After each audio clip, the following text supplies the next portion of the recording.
After dropping a heartbreaker on Friday night in extra innings 4-3 to the Gateway Grizzlies yesterday, Evansville came back with an onslaught of offensive destruction to take down Gateway and even the series that was a 15-3 finale. And today, we'll do it one final time here in the regular season at Grizzlies Ballpark in the rubber match as Evansville looks to keep their momentum going amidst their 11-game road stint. Greetings and salutations, everybody. Kyle Chandler joining you just east of the Mississippi River in Sauget, Illinois at Grizzlies Ballpark.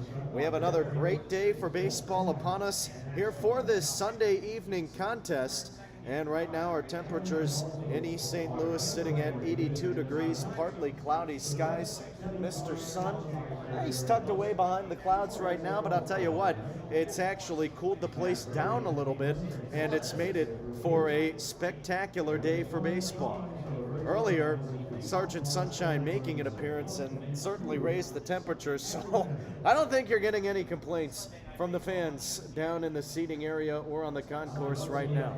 American flag blowing out toward right field. Earlier today, it was blowing in, so we'll have to keep an eye out on where the wind is going to gust the baseball today. Throughout the rest of the series, in the first two games, we have seen that wind blowing out, and well, we have had a ton of home runs throughout this series so far. 3 from Gateway yesterday, 1 from Evansville, but that one was a grand slam from Randy Bednar, which at the time made it a 6-0 game, and Evansville early in that contest took off running and they never looked back, and they were able to again take down Gateway in swift fashion. So they'll be looking to do more of the same today, and even on Friday, couple of home runs in the ball game as well. So again, the long ball has certainly been in play throughout this series, but that's what you get when you play here at Grizzlies Ballpark.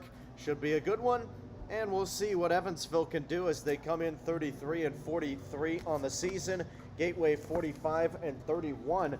This is more of an important game for Gateway than it is for Evansville. Lake Erie sweeping the Schaumburg Boomers, and so they are right on the heels of the Grizzlies trying to take over that second seed in the West Division of the Frontier League, which Gateway currently holds down. Evansville now into solo 6th place, at least for the meantime. We got word that Windy City was swept earlier today against Washington. They lost in extra innings, and so the Thunderbolts, after leading in 6th place to enter into this series when Evansville was taking on Gateway, they have dropped 3 in a row and fallen to dead last. Joliet currently in a series finale again with the Florence Yawls, and that game will be taking place at 5:07 Central Time, so that one just got underway. And that's another important game for Evansville to see if Joliet will drop the game. Then they'll stay in 7th as they are a half game behind the Otters. Evansville with the win yesterday, able to jump to that solo 6th place. And I'll tell you what, if they can start to chase down Florence, maybe give Schaumburg a run for their money, all things considered with the way this year started, it's going to end up being a pretty good season. And they have strung together a nice streak here in the month of August, beginning 6-2, 3-0 at home, 3-2 on the road. Hard to ask for much more than that after Evansville went 5-14 in the month of May, 12-14 in the month of June, and in July they went 10-13. So again, we don't know if a playoff spot is realistic at this point for the Otters, but what we do know is that they can rack up as many wins as possible, and even if they don't get a playoff spot for themselves, they can certainly play spoiler to the other teams that they will see, including Schaumburg, this coming week. 5 games against the Boomers. They will also play Gateway in 3 more games at home later in the year, and they will play Schaumburg on the road again in that final road stint, which will close out the 2024 regular season. So still lots of opportunities to have some fun with this year. Let's go through the starting lineups. First for the visiting Evansville Otters. They are led by manager Andy McCauley. David Mendham leads it off. He plays third base. Gary Mattis, the designated hitter, bats second. Dakota Phillips out at first base, batting third.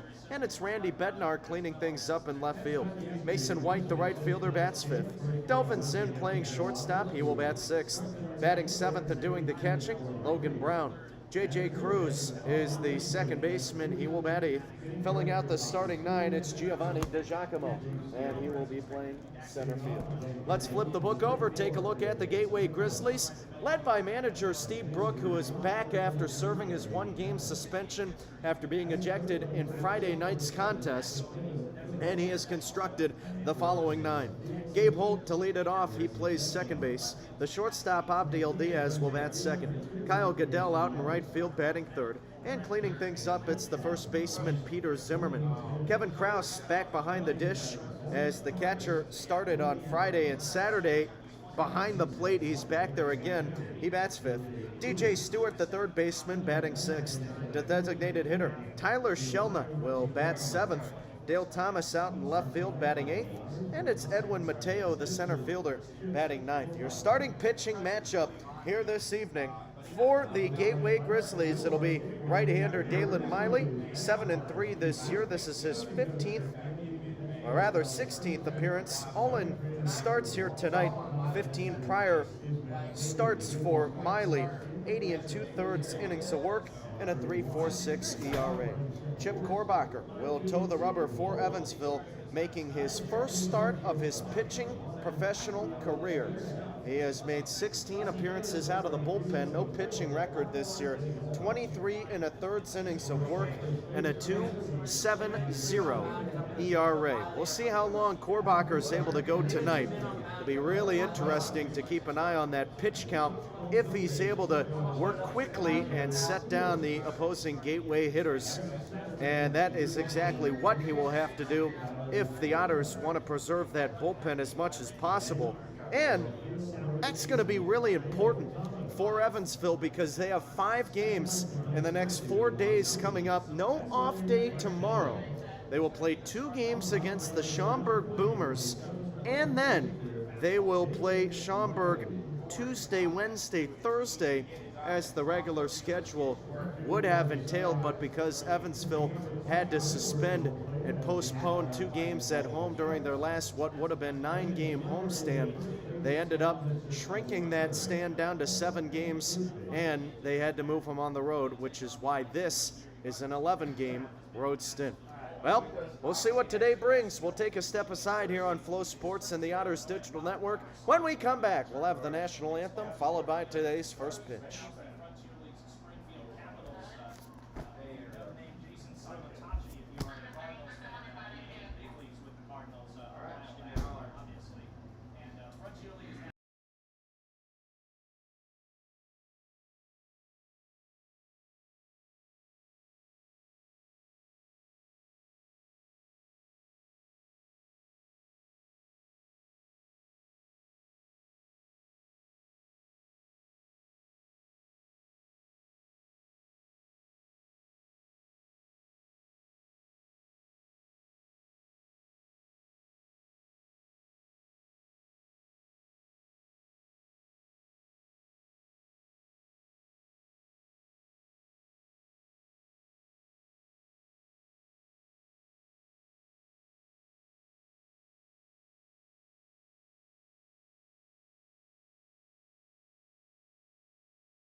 Ladies and gentlemen, so on the way, the Grizzlies has to rise and remove your caps for the playing of tonight's Star Spangled Banner.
Well, again, playing baseball, not certain words being uttered, and Cindy Daniel once again is hosting our field in 3 innings tonight. She has a special guest with those words.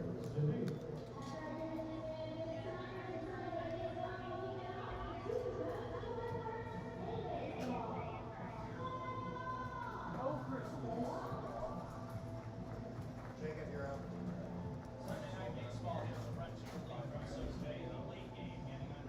It's that time of the day again. Otters baseball coming your way here on Flow Sports and the Otters Digital Network. So happy you could join us for this Sunday evening contest between the Evansville Otters and the Gateway Grizzlies. Evansville 33 and 43, Gateway 45 and 31. The Grizzlies taking the first matchup of this series in extra innings on Friday night.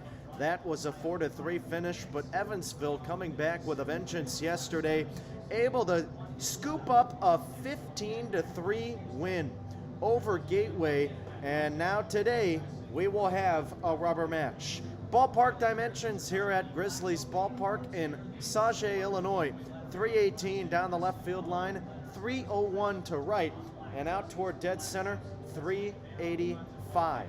Our wind is it's been all over the place today, but right now it's blowing in toward home plate, so we'll have to see how that affects the baseball. Lots of long balls in this series, but if the wind continues to blow in, this park does play a little bit longer, more like a traditional ballpark, so we'll have to wait and see how the power is for both clubs here this evening.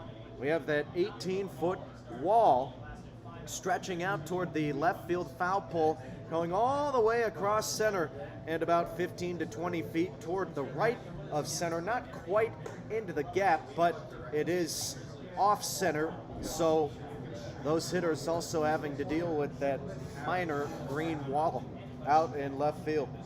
Dalen Miley will toe the rubber for Gateway here in this contest, 7-3 on the season. This is his 16th appearance. All in starts, 80 2/3 innings of work, and a 3.46 ERA. The right-hander will face David Mendham, and the third baseman batting left-handed. He's today's first batter. Miley working from the first base side of the rubber, and he will deal from the stretch at the set. It's a fastball that misses high, and we're underway with today's first pitch at 5:35 p.m. An important game for both sides. More so for Gateway here today, the pitch. And it's another heater high, 2 balls and no strikes. Gateway trying to preserve their second seed in the West Division right now. And we got word earlier today that the Lake Erie Crushers swept the Schaumburg Boomers, the pitch. And this is at the top of the zone for a strike. 2 balls and 1 strike now for Mendham. So Lake Erie bouncing back after Evansville came in and took 2 out of 3 during the power outage series. At the set, Miley deals, and the 2-1 is swung on, lifted in the air. Foul territory, first base side behind the coach's box, and it'll be caught by Zimmerman as Mendham is retired. He's the first out of the game. So now coming to the plate, Gary Mattis, designated hitter today, and he bats right-handed. Mattis yesterday spending time in right field. During the series opener, he was in center. Miley comes to the set. He deals. First pitch, swing and a miss, and it's 0-1. But if Gateway loses here today, then Lake Erie will be just 1 game back of the Grizzlies. Now the 0-1 home. Swung on and missed, 0-2, and Gateway and Lake Erie will play here the next series, Tuesday, Wednesday, Thursday of next week.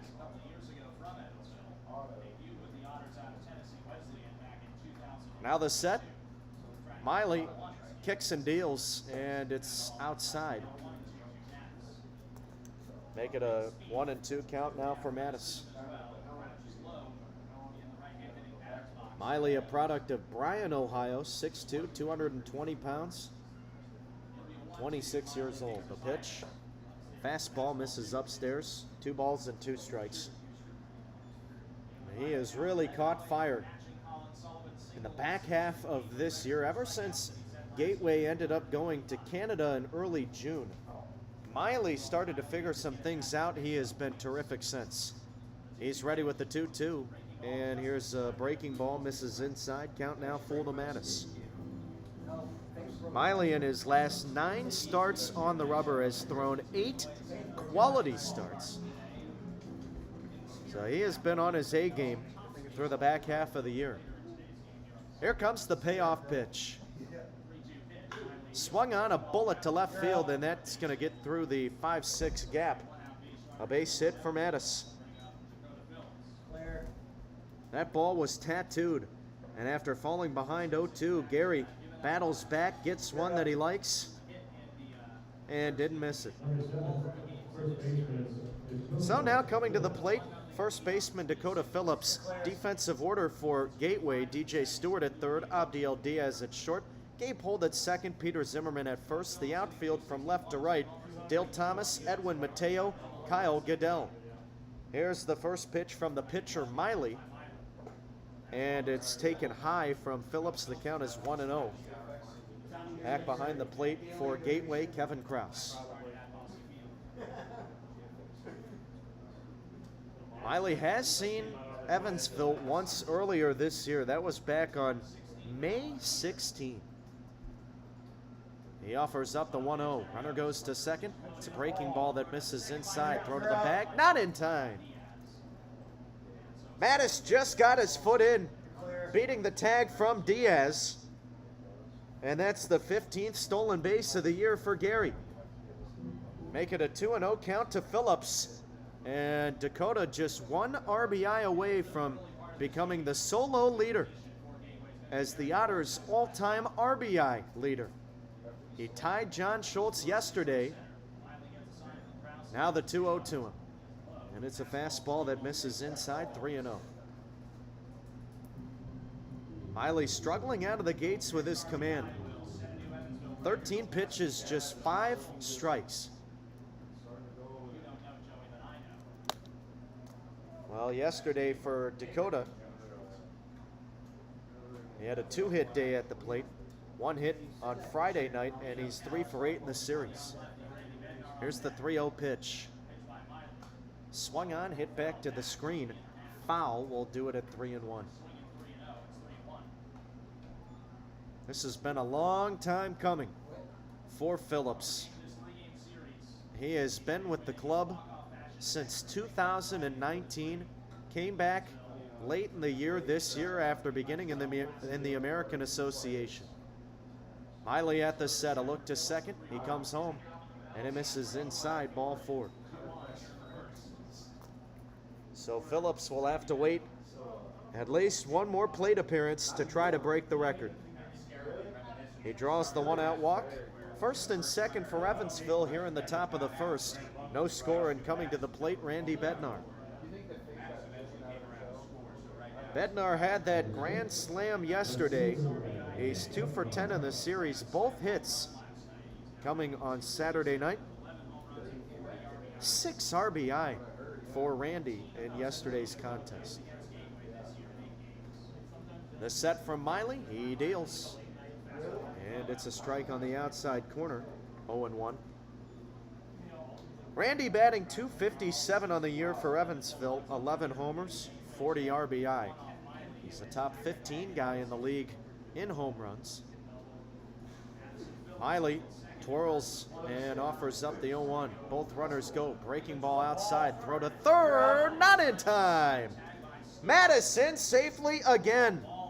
He beats the throw from Kevin Krause, and he's gone from first to third on stolen bases. Phillips up to second, and a scoring chance here early for Evansville.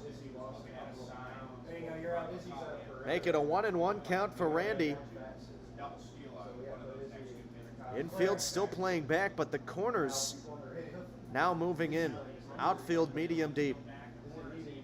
Here's the pitch. Bednar pops it up on the infield. This isn't going to get the job done unless it gets out of play. It's near the Gateway first base dugout, just snuck over the fence. And Bednar gets a new life. He might have gotten some help from that wind. Off the bat, that looked like an easy fly ball for Zimmerman to take care of. And now it's a 1-2 count. Well, it might be difficult to get the ball out of the yard today, which is something that we have not been able to say all year here at Grizzlies ballpark.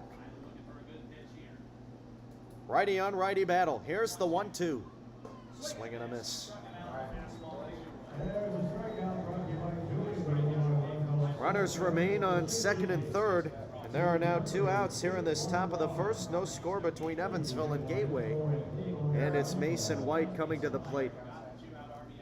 19 pitches, 9 strikes for Miley here in this opening inning. White batting left-handed, 3 for 10 in the series, a run, 2 RBIs, and a strikeout. Miley comes to the set, takes a breath, and deals. Breaking ball misses outside, and the count is 1-0.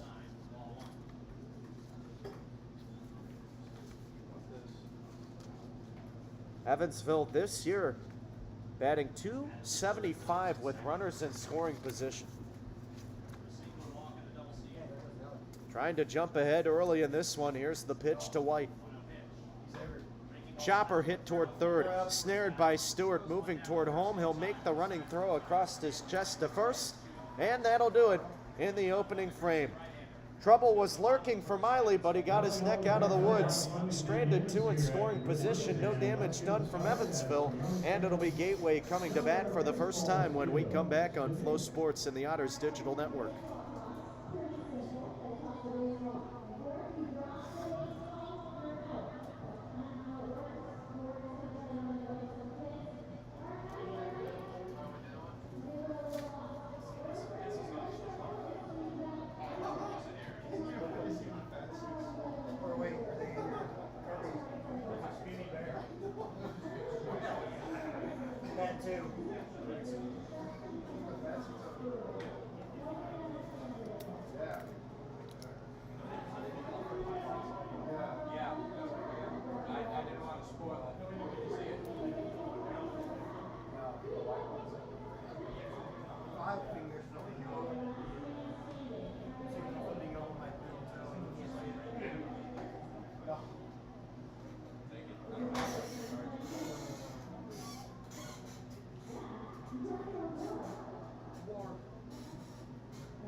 Bottom of the first inning, no score between Evansville and Gateway. Chip Korbacher towing the rubber for the Otters, making his first professional start in his rookie campaign. Korbacher, no pitching record. He has made 16 appearances out of the bullpen, 23 1/3 innings of work this year and a 2.70 ERA.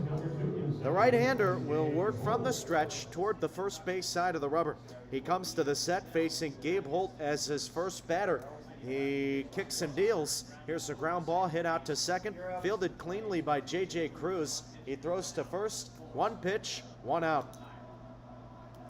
Korbacher will be looking for more of that all evening long. And for a guy who is making his first professional start, Korbacher was the closer back in college, so this was a situation for Evansville where, hey, we needed a guy, and Max Peterson said, Korbacher hasn't thrown this series yet, let's use him. He deals to Abdiel Diaz, and it falls in for a strike, 0-1. Diaz, the left-handed hitting shortstop, 0 for 8 in the series. Here's the pitch from Korbacher. And it's another chopper over to first. This time it's taken by Phillips, running to the bag, Chip, and he receives the flip. And there are 2 quick outs here in this first inning. Base is empty, and here comes Kyle Goodell. No score between Evansville and Gateway. We'll see how long Chip can last here today. He went his longest outing out of the bullpen in his last appearance. That was earlier in the week against Lake Erie. Righty on righty matchup. Here's the pitch. And it's taken away. Just missing that outside corner for a ball, and it's 1-0. Korbacher in that appearance did not give up a hit in 4 1/3. How the 1-0. Waved at and missed. And it's 1-1 to Goodell. And he threw 59 pitches, the most pitches he has thrown in an outing all year long. Well, if you can get that out of him, Max Peterson and Andy McCauley will be jumping for joy. This ball swung on, hit out toward the left center gap. Ranging over is DiGiacomo, and he will put it away. A quick 1-2-3 inning, and just 6 pitches thrown from Korbacher as he sets the Grizzlies down in order. We'll head to inning number 2, scoreless with Evansville on Flow Sports and the Otters Digital Network.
Top of the second inning, and it'll be Delvin Zinn leading it off for the Otters. He will face Dalen Miley, and Miley had some trouble on the bases in the first inning, but didn't allow any runs. Evansville stranding runners on second and third with 1 out.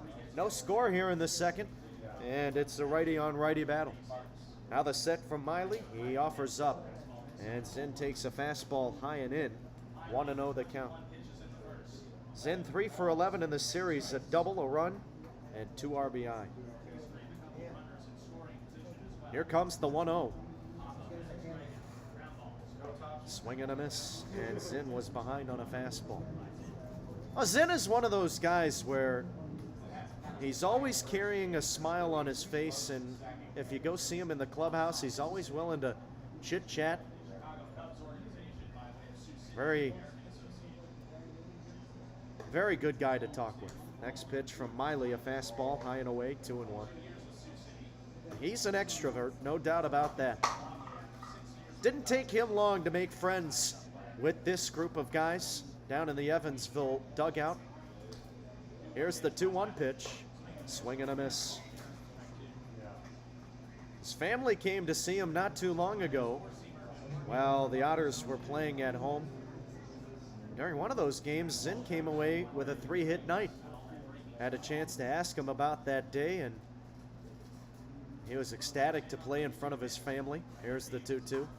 Pops this one up, shallow center field. With the wind carrying out to right center. Now it's Kyle Goodell, the right fielder, coming on to make the grab, and there's 1 out. It's great to have a guy like that in the clubhouse. Helps the team stay loose, and boy, has Evansville stayed loose here to begin the month of August. If you didn't catch the pregame show, we were going over some of the numbers, and Evansville has started this month 6-2, 3-0 at home and 3-2 on the road. Now batting Logan Brown, and the left-handed hitting catcher takes a fastball high. The count is 1-0.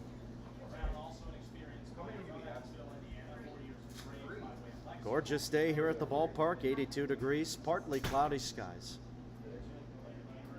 Miley comes to the set, glove at the belt. He delivers. And this one finds the knees for a strike. 1-1 now to Brown. We have been blessed with good weather throughout this entire series. Not too hot here in early August. Not like usual St. Louis. The 1-1, swung on and missed. But hey, we're not complaining. It's nice to not sweat up here in the booth.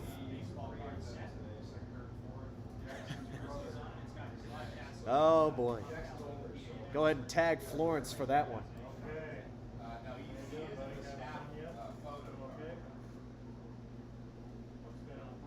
Miley ready.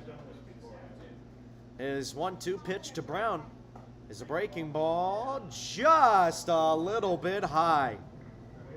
Close pitch there from Miley. And the count now 2-2 for Brown. Brown batting .229 on the season, 3 homers, 21 RBI. The pitch to him. Swung on, a ground ball hit out to short. Charging in Diaz. He gloves and throws to first, and there are 2 outs here in this second inning. Base is empty. That'll bring up J.J. Cruz, the second baseman, batting left-handed. Cruz in his first 3 games as a professional, 4 for 11. A homer, 2 RBI, 2 runs scored, and he had a double yesterday. He's put together a nice series against Gateway. No score between Evansville and the Grizzlies. Here's the first pitch from Miley. And it finds the inside corner, a fastball for a strike, and the count is 0-1. Cruz signed and activated back on the 6th earlier this week. Attended Hope International University, an NAIA school in California.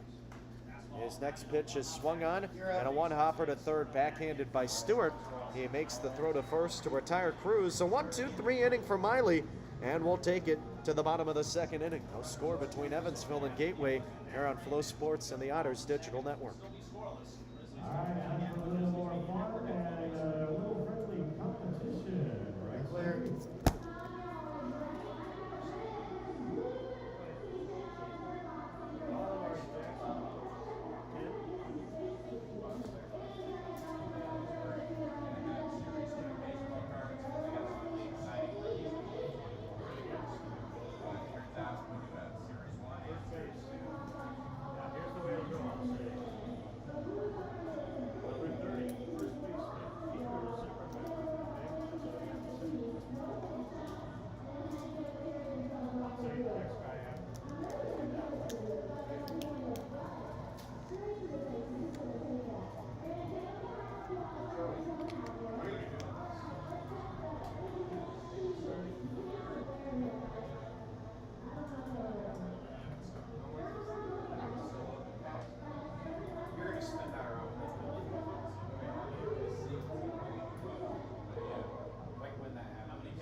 Bottom of the second inning, and it's Chip Korbacher back on the rubber for Evansville. He will face this middle third of the Gateway order.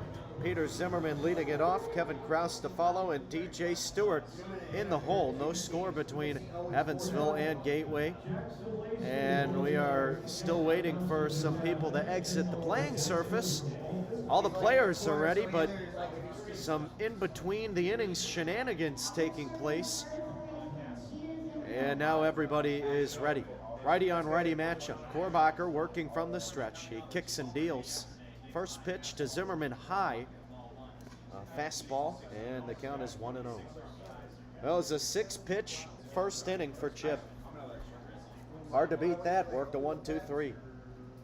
Now the 1-0. Breaking ball in the outside corner for a strike.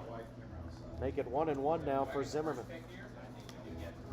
Korbacher, a four-seam fastball, slider, changeup in the arsenal. Is 1-1. Is looked at, low and away, tried him with the breaking ball, and it's now 2 balls and a strike. We detailed Korbacher's last start with Lake Erie. He was really impressive. The 2-1, and this one misses inside on a fastball. The only base runner that Korbacher gave up was a walk.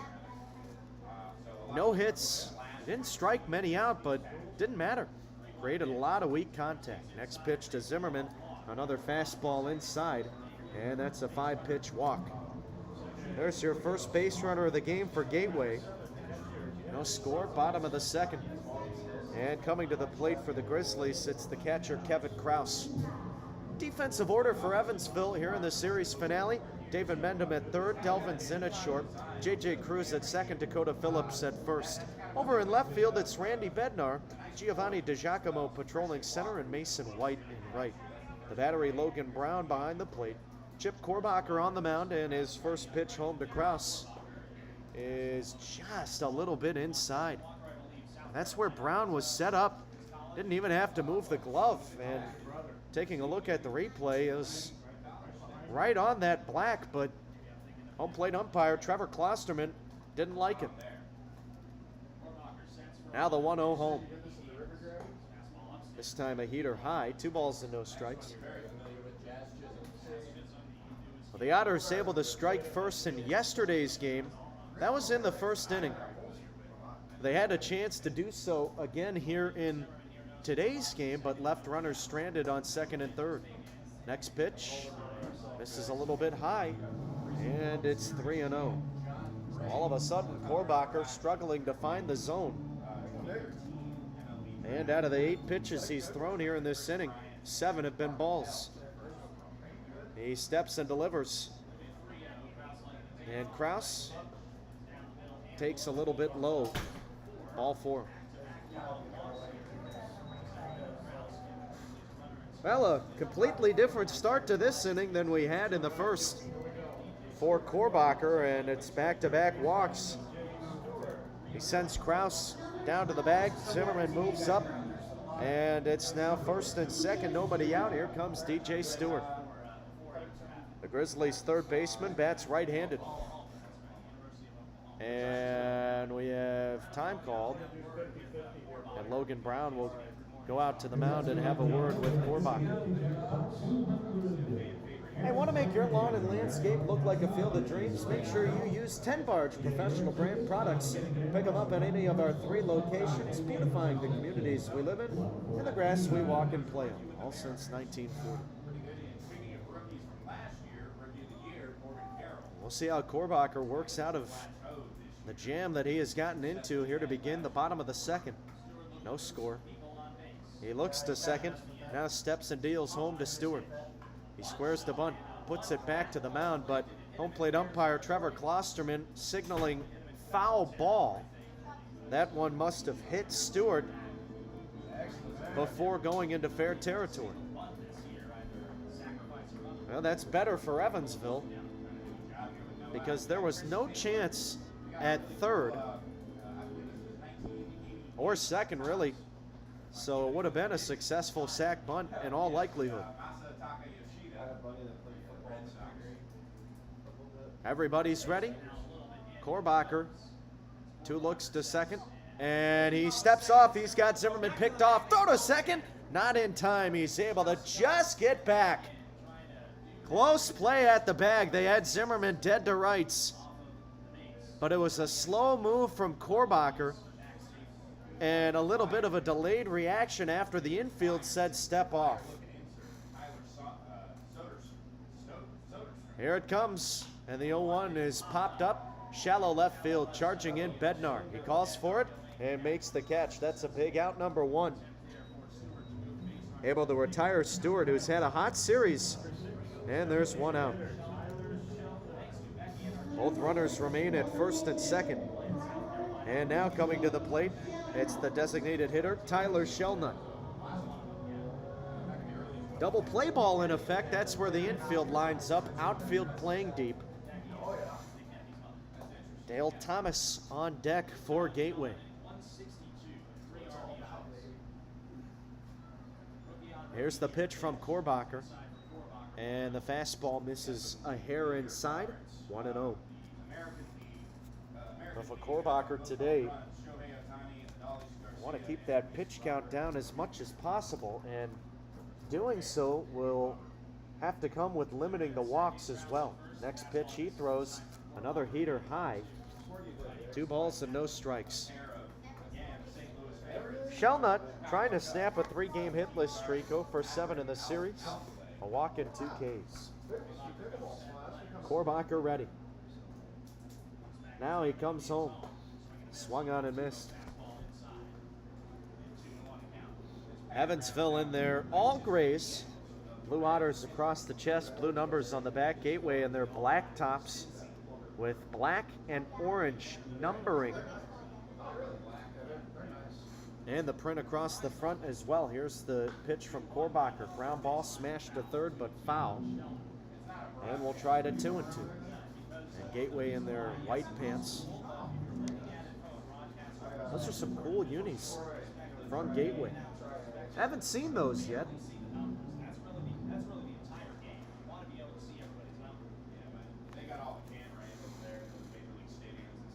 The right-hander at the set. Korbacher, 2 looks to second, deals home. And it's another fastball high and away. The count is now full to Shelnut.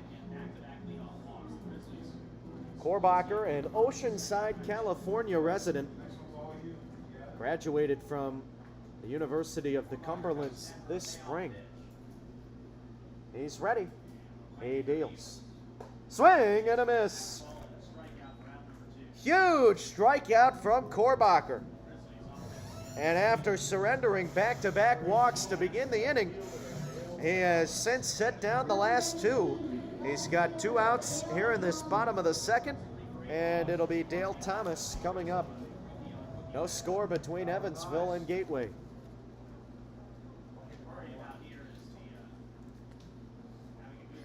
Righty on righty matchup. Thomas into his first game this series. The pitch. And it's on the outside corner for a strike, 0-1. I should add, as a starter, had a pinch hit yesterday, and he ended up taking over in the 8th inning for DJ Stewart at the plate, struck out. The 0-1. Fastball misses low, a ball and a strike. Thomas batting 167. He's the other Florida Gator product that was picked up this year from Steve Brook, signing a couple of Gators, including Tyler Shelnut. Now the 1-1. Fastball high and in, and Thomas had to duck out of the way. Now both players off to slow starts. Again, Shelnut came into today batting 162. Thomas not much better, a 167 average. The pitch to him. He swings at it, hits it high and relatively deep out to right center. Playable out by the warning track. Mason White will range over and make the catch. And damage avoided. Here in the second after 2 leadoff walks. Chip Korbacher then goes 1-2-3 to strand both runners. No score after 2 between Evansville and Gateway. Your brother,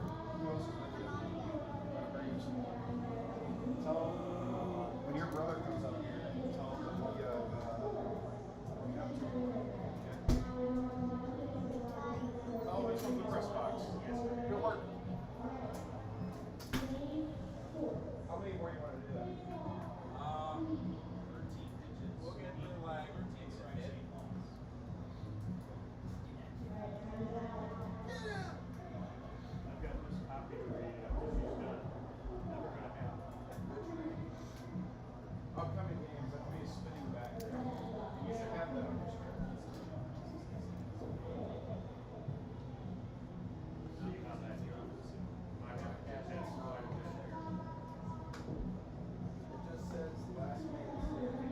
Joey, are you guys opening during the top half of the city too? Yeah.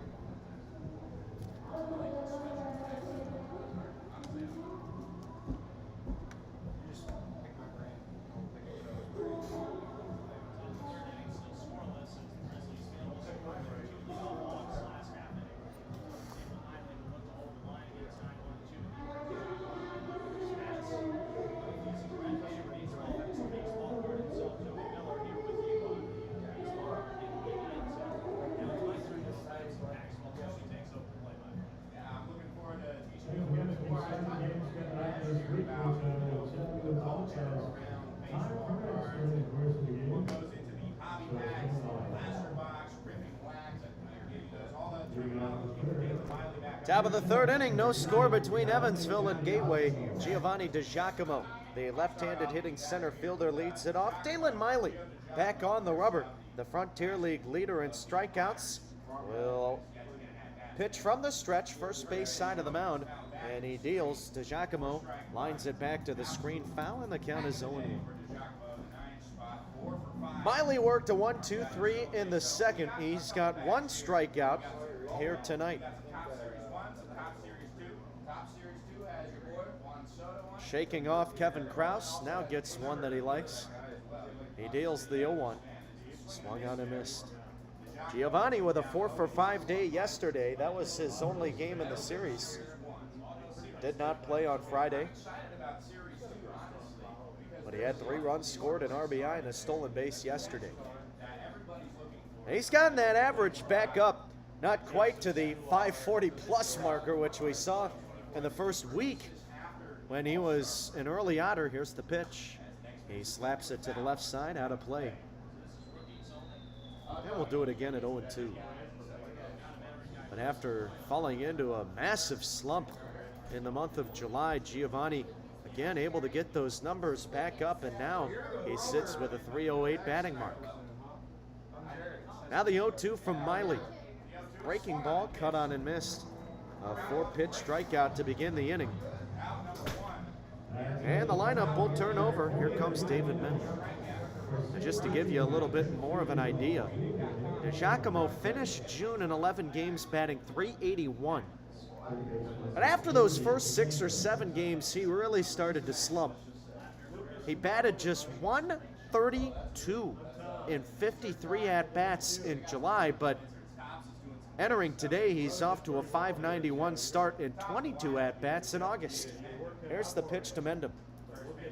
And it's a fastball that misses inside from Miley. And we'll try it at 1-0. So Gio certainly trending upward, and you hope for him and the rest of this team he can finish the year continuing to bat as he has over the last several games. The pitch. Mendham pops this one up. High fly ball to right.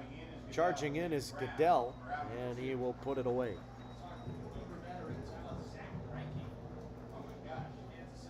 Six pitches, 2 outs here in the top of the third. Base is empty. And now coming to the plate, it's the 2-hole hitting, Gary Mattis, the designated hitter, a right-handed batter. 1 for 1, he singled through the left side his first time up. A breath from Miley at the set, he deals. First pitch swung on and missed, and it's 0-1.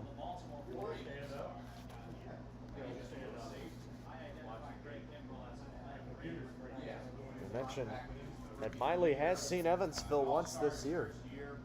Here's his 0-1 pitch. Swing and a miss. Well, the last time that Miley faced the Otters did not go so well. Took the loss, gave up 6 runs, 5 earned on 4 hits and 4 2/3. They did have 6 strikeouts. But Evansville was able to figure him out quickly. Here's a check swing from Mattis. Did he go around? Yes, says first base umpire Brandon Schneider. 2 strikeouts in the inning for Miley, as it's another 1-2-3 inning. That's now 8 in a row retired from the right-hander, and we'll head to the home third. No score between Evansville and Gateway on Flow Sports and the Otters Digital Network. Sydney's on the third base side.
I have no comments.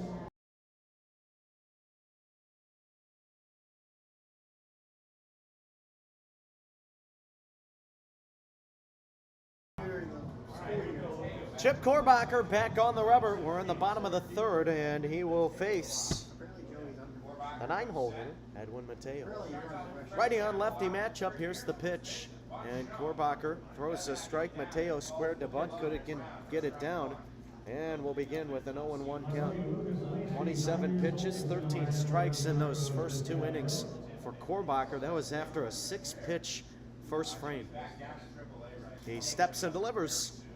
This ball swung on, smacked into right, high and deep, and this is off the base of the wall, stays in the park, picked up by White. He will throw it into second, but not before Mateo has 2 bases. A leadoff double from the center fielder, and he puts a runner in scoring position for Gateway here to begin this bottom of the third. No score, and that'll bring up the leadoff hitter, Gabe Holt. It was the first time that we've seen a hard hit ball from these Grizzlies tonight. Holt 0 for 1, grounded out on 1 pitch to second base his first time up. Bats left-handed, Korbacher at the set. He offers up, and this is swung on, hit foul to the left side, out of play. And we'll try it at 0-1.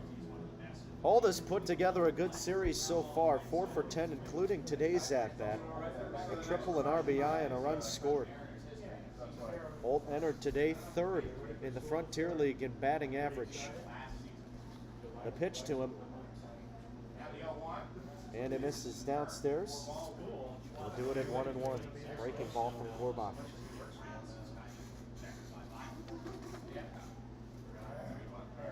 Holt into his 2nd season with the Grizzlies. Now the 1-1. Swung on and missed, and it's 1-2. He was a mid-season All-Star this year. Played in 48 games in 2023. He also spent 3 years with the Milwaukee Brewers organization. The pitch. Breaking ball misses low.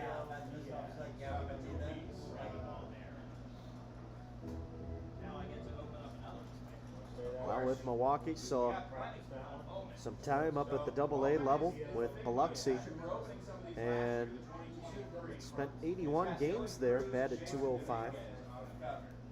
Korbacher sends in the 2-2. Check swing, grounder over to first. Phillips up with it cleanly. It's going to go down as a productive out as he runs it to the bag and beats Holt. But up to third, Mateo, one out. And here comes Abdiel Diaz. Diaz has not had a good series so far. 0 for 9 with 4 strikeouts, but he does have 1 RBI.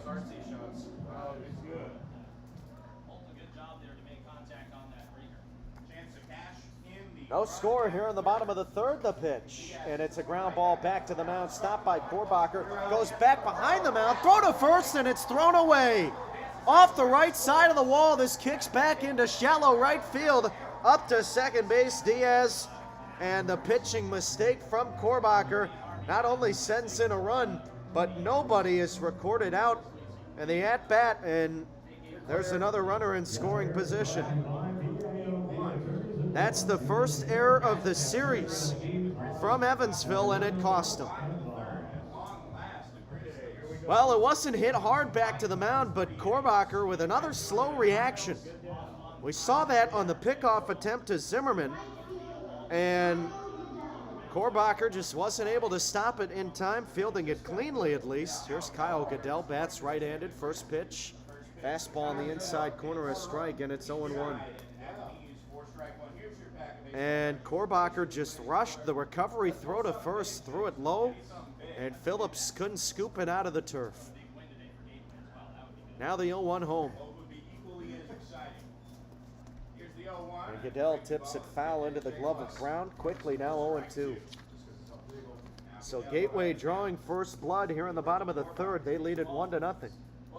There is a stark difference between the record for Gateway when scoring first versus when an opponent scores first. The 0-2. And it misses downstairs. When the Grizzlies are able to jump ahead first, on the year they are 34-11, and they are 15-6 at home. When the opponent scores first, they are just 11-20. The set from Korbacher, and his delivery home misses inside, and we'll try it at 2-2 now. You guys are up. For Evansville, those numbers are similar in regard to the start difference. The 2-2 swung on, lasered in towards shallow right center. This is going to drop for a base hit, picked up by White. Rounding third and dropping the brakes there is Diaz. And it's another base hit here in this third. Korbacher is coming off short rest. Although it's been a few days since he's pitched, the last time he pitched, again, he threw 4 1/3 innings. And the 59 pitches that he hoisted in, the most that he has thrown in a single outing all year. So you wonder how long the leash is going to be on him today. He deals home.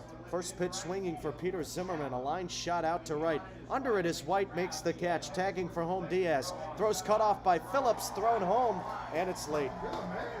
Brown, not happy that Phillips cut that off. And the two bickering with each other toward the first base side of the infield. That looked like a good throw from White. Maybe would have had a chance to get Diaz, but instead it's an unearned run to come in and score, make it a 2-0 Gateway lead. Staying on first, Goodell. That's an RBI for Zimmerman, number 47 on the year. And there are 2 outs with a runner on first. Here comes Kevin Krause to the plate. Righty on righty matchup. Krause's first pitch is looked at. Back pick to first, not in time. And it was a strike at the top of the zone. The count is 0-1. Krause batting .256 on the season. Walked in his first plate appearance. Korbacher ready. The right-hander A long pause at the set, now comes home. And this one misses inside. 1-1 the count. For Evansville, whenever they score first, they're 24-16, but when the opposition gets ahead early, Evansville 10-26. Here's the pitch, and the 1-1 is a fastball. Just missed off that inside corner. I'll tell you what, Trevor Klosterman has despised that inside corner all game long.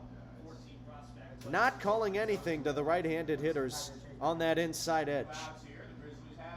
Here's the 2-1. This is a fastball swung on, shot in the air out toward deep center. Backing up to Giacomo on the warning track, makes the catch. Gateway plates two, and they take a 2-0 lead over Evansville. We'll be back in the fourth on Flow Sports and the Otters Digital Network.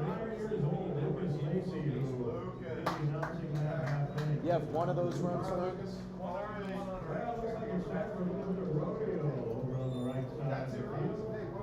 You want to take some waters now?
Wednesday, the Grizzlies are back here at the ballpark.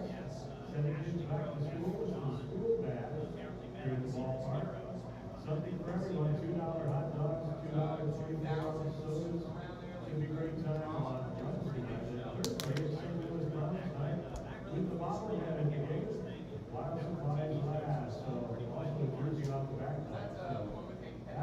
Top of the fourth inning in Evansville now looking for an answer after giving up 2 runs in the bottom of the third. They trail 2-0, but they have the heart of the order, 3-4-5, beginning with Dakota Phillips.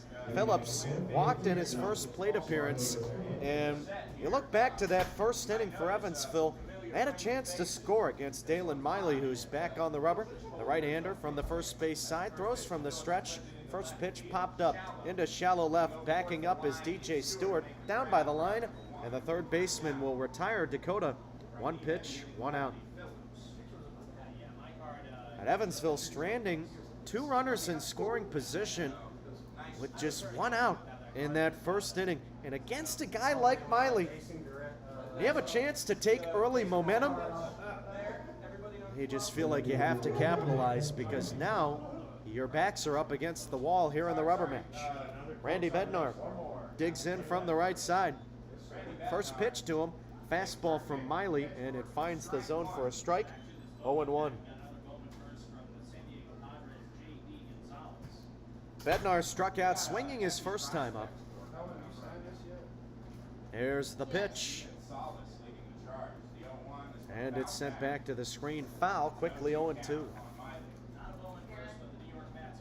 Jason Garrett, the voice of the Grizzlies, saying how Miley has just been a different pitcher. Didn't really trust his stuff and almost tried to pitch too quote-unquote perfectly. But now he's just throwing it in there, not worrying about being perfect, just knowing that he has a good enough arsenal to be able to retire hitters, and, well, he has done that. Next pitch, swung on and missed. Bednar chased after one in the dirt. He strikes out. Throw from Krause to first is in time, and there are 2 outs. Another strikeout for Miley, and that's number 4 for him. He came into this appearance 12 shy of breaking the single-season strikeout record, which is held by Colin Sullivan, who set it last year for Gateway. And Miley already has 4 today. Now at the plate, Mason White. Base is empty, 2 outs. We're in the 4th. Here's the pitch. And it's a strike down the middle, taken by White. Count 0-1. The Otters right fielder 0 for 1 with a ground out to third. Gateway leads at 2-0. Miley has been wielding and dealing today. His 0-1 pitch. Swung on, popped up, back over the screen, fouling out of play. Will do it at 0-2. Similar to a couple of other guys, including Giovanni DiGiacomo, who we already talked about earlier, White started off his Otters tenure on fire. And in the month of July, fell into a big slump, but he's starting to get out of it here in August. The pitch, breaking ball, misses outside, 1-2. White's best month came in June. Batted .303. Then he slumped into a 161 month of July, a 1-2. Breaking ball misses high, but for White, he has started this month of August in 8 games, batting .344. So he's got that average back up to .264.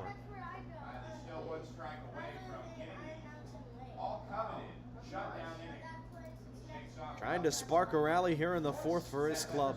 The 2-2 pitch. We have time called, and we'll have a pitch clock violation on Miley.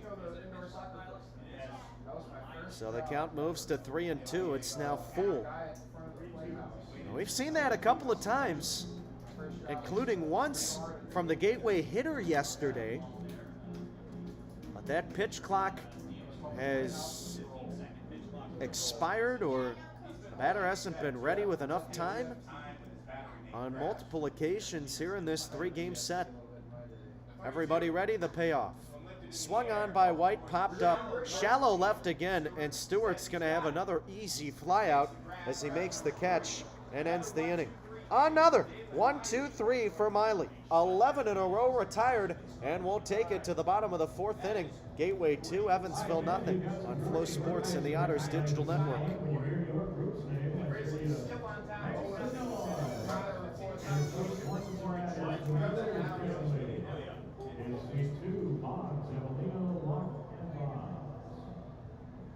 It's Suite 4, it's Evansville. On the right field stand, it's Joy FM and Boost Radio listeners and supporters. On the contours, the Children's Heart Foundation. Also on contours 2, the 811. Let's send a big Grizzly happy birthday wish out to Patty from Ryan. And we also have Vincent Steen, who turned 7 yesterday. Happy birthday, Vincent. Birthdays and groups we'd like to celebrate here at the Grizzlies. Find out more about bringing your group out to the Grizzlies ballpark. Stop by the ticket office on the third base side and go to GetGrizzlies.com. Yeah, I've got my buddy Caleb Kavarik here tonight. He's going to do the announcing for the Grizzlies batters in this next afternoon. He's 8 years old, lives in Glen Carbon, and he's going to do a great job. Welcome aboard, Caleb.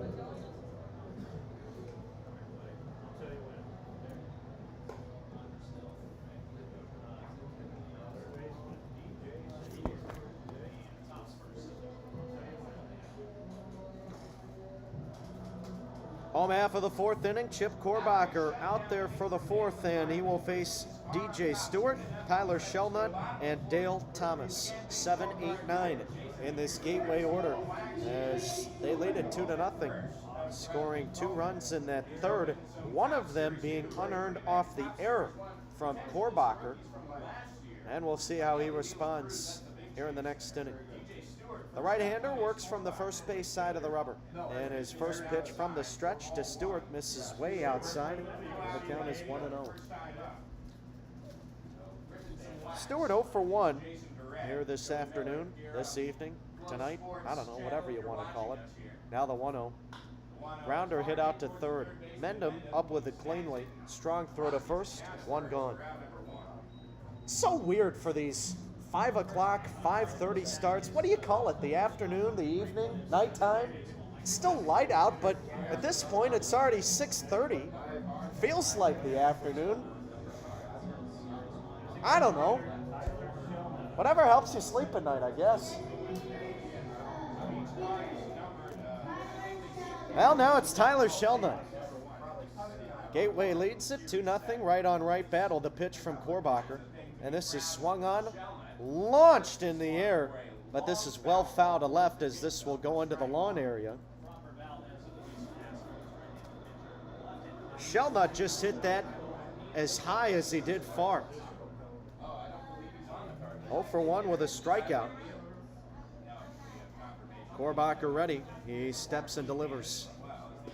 Breaking ball, check swing. He did not go around, and Shelnut able to hold up that swing in time. 1-1 now. Shelnut has had a tough start to his professional career. You wonder if there's any confidence issues because he did not get drafted. The pitch. He hammers this one high and deep to left. This is way back, and it is fair, a home run.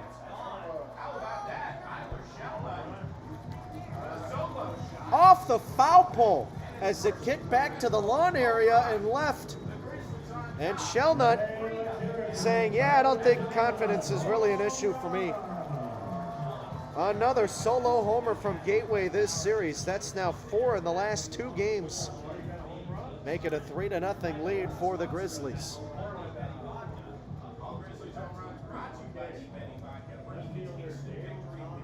So Korbacher struggling here in the early stages.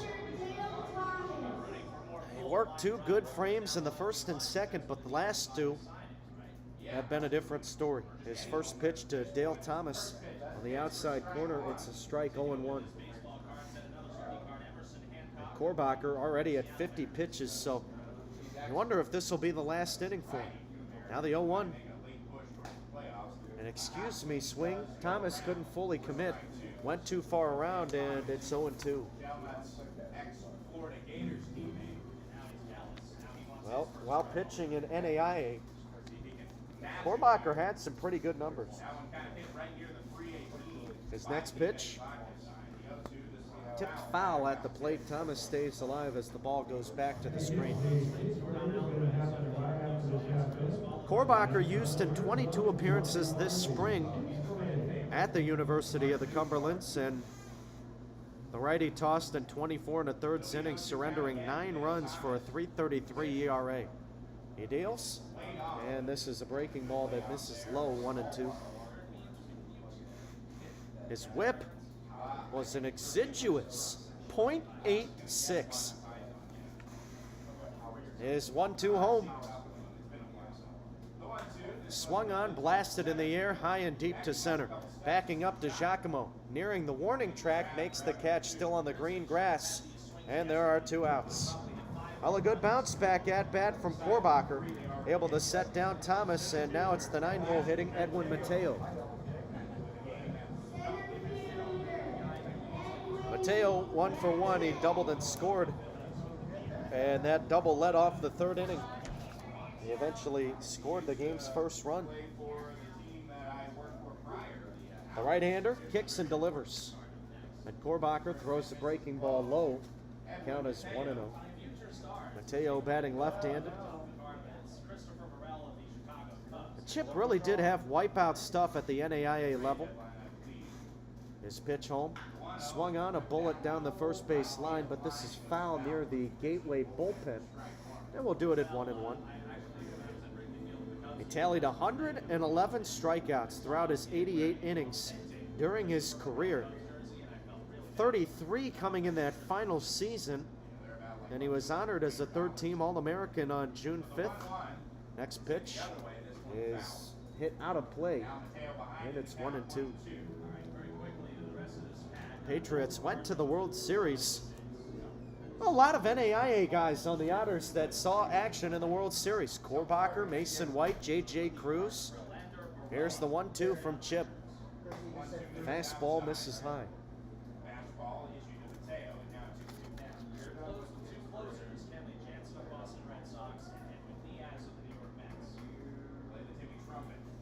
Everybody's ready. The deuces are wild. Here's the pitch. Fastball swung on, lifted in the air, left center. Ranging over Bednar. And he takes a few steps to his left, makes the catch. That'll do it here in the fourth. Gateway gets another solo blast from Tyler Shelnut, and they lead it 3-0 over Evansville on Flow Sports and the Otters Digital Network.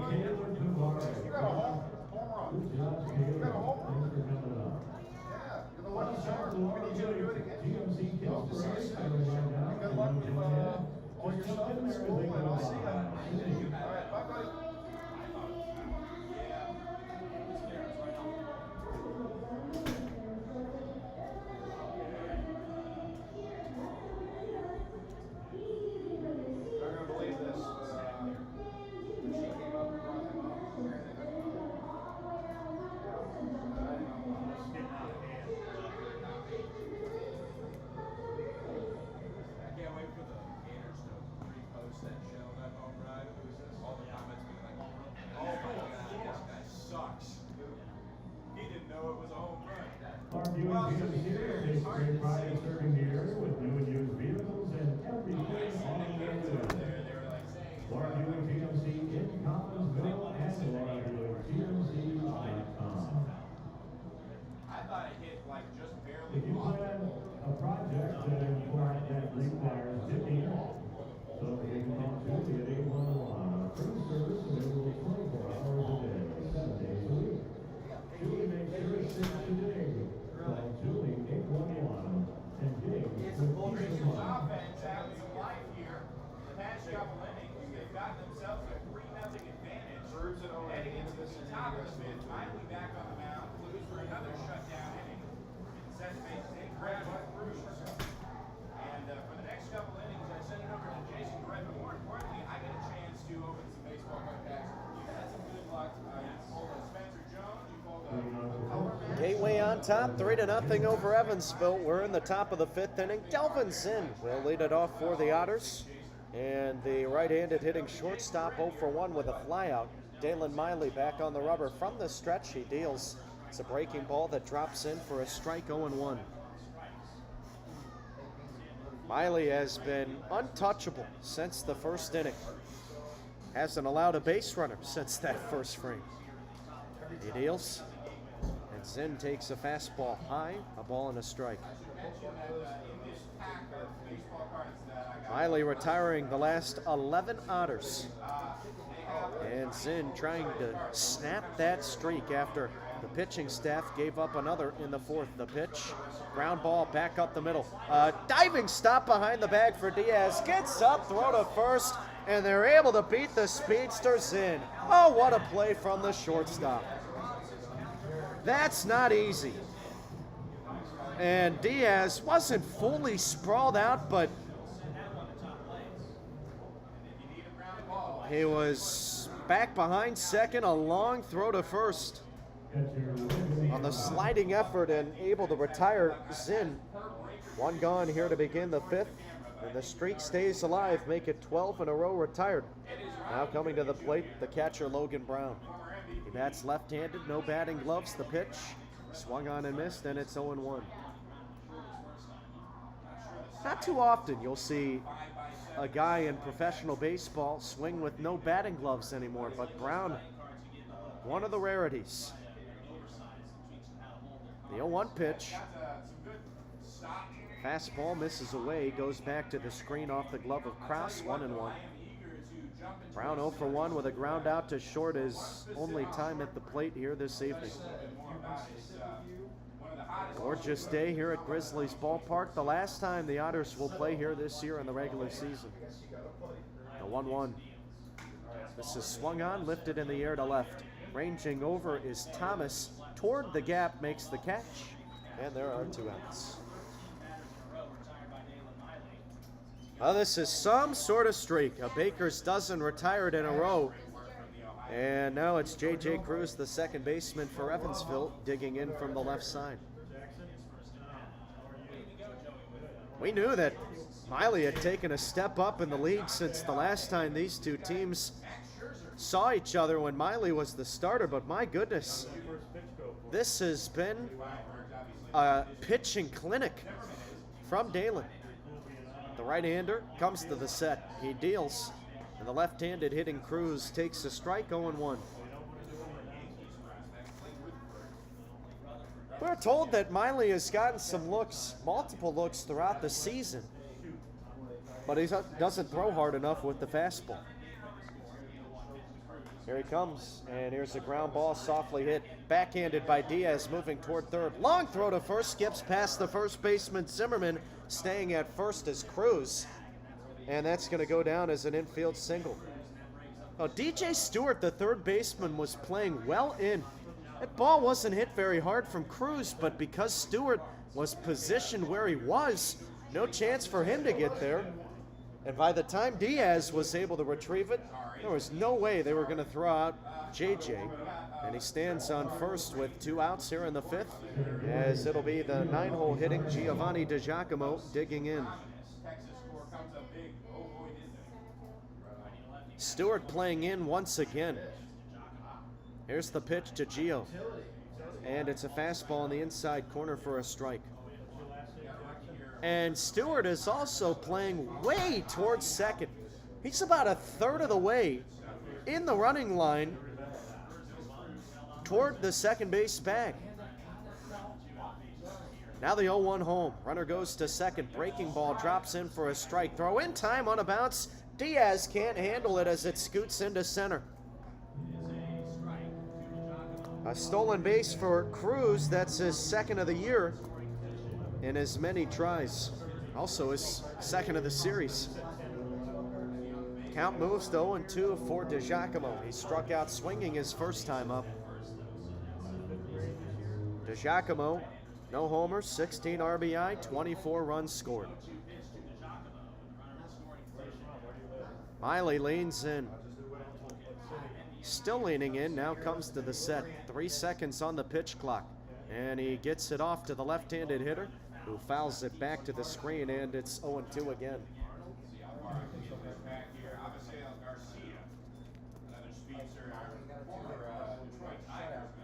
Miley again with 4 strikeouts, 8 away from the Gateway Grizzlies' all-time single-season record. The 0-2, swing and a miss, make it 7 away, 6 to tie as he's got his 5th of the night, and Miley moves up to 129 on the season. 4.5 in the books as the Otters strand 1 in scoring position, and we'll take it to the bottom of the frame on Flow Sports and the Otters Digital Network. Gateway leads it 3-0. All right, let's go down to Cindy, who has a special guest on the first base dugout. Cindy?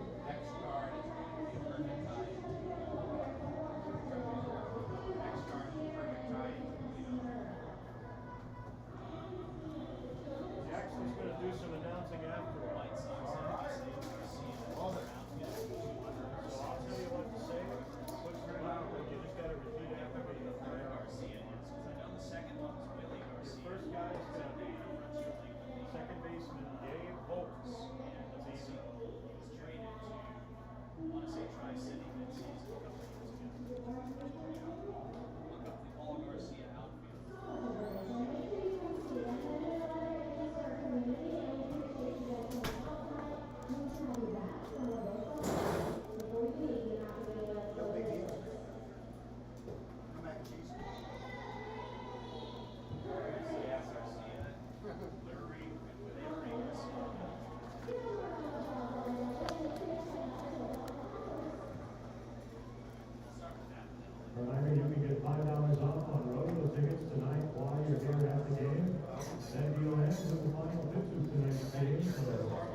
Fill things out on the radio field, so they don't think anything about this on the Grizzlies side.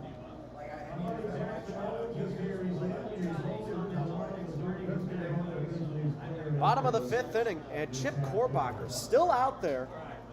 Gotta say, I'm a little surprised to see number 9 still pitching for Evansville. He's had 60 tosses, 36 strikes. He's given up 3 runs, 2 earned, and he has to face the top of the Gateway order.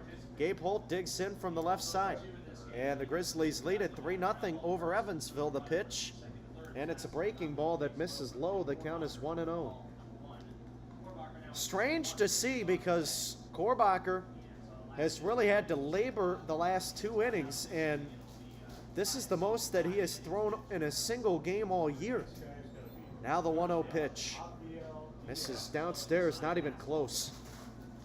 Well, there's nobody throwing in that Evansville bullpen. That makes it even more weird. And you wonder how long the leash will be for Korbacher this inning, but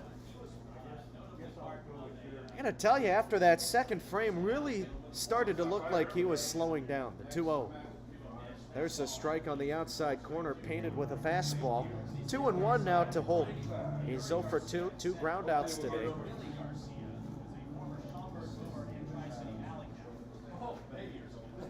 The set from the right-hander. He comes home. Bunt attempt by Holt, pulls it back on a strike right down the middle. 2-2 now. As my good friend Matt Will says, you know what?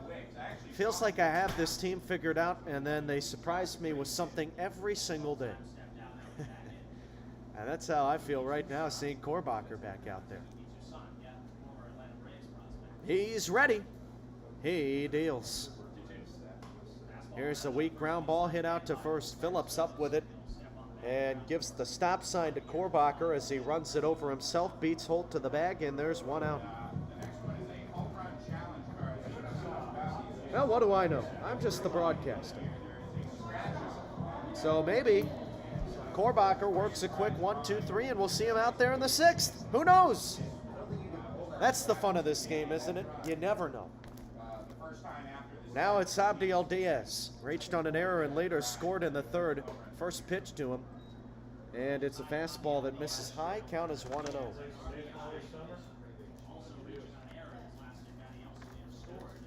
Gateway with 1 home run in the last inning from Tyler Shelnut. 1-0. This is popped up back over the screen, out of play. Well, this Gateway team, currently 6th in the Frontier League in home runs, and Shelnut's was the 66th of the year for the team. The 1-1 pitch.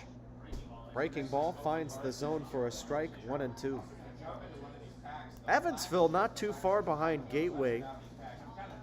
61 home runs on the year. That's 8th in the league.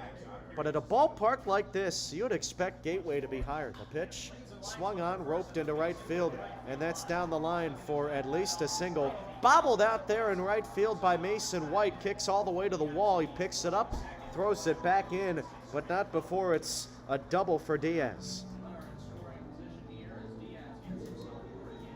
Hard to imagine that would be labeled as a single with an advancement on the error. That's probably just going to go down as a straight double.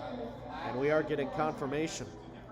So that's the 14th two-bagger of the year for Diaz, and now it'll be Kyle Goodell working with a man in scoring position. 1 out. We're in the bottom of the 5th, and Gateway leads it 3-0. The game's first runs coming in that 3rd frame, one of them being unearned. The pitch to Goodell, and Korbacher's breaking ball drops in for a strike, and it's 0-1.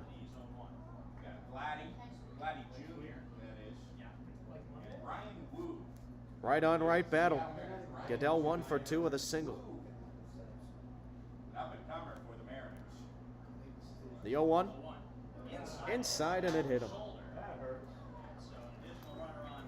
So Goodell will walk down to first.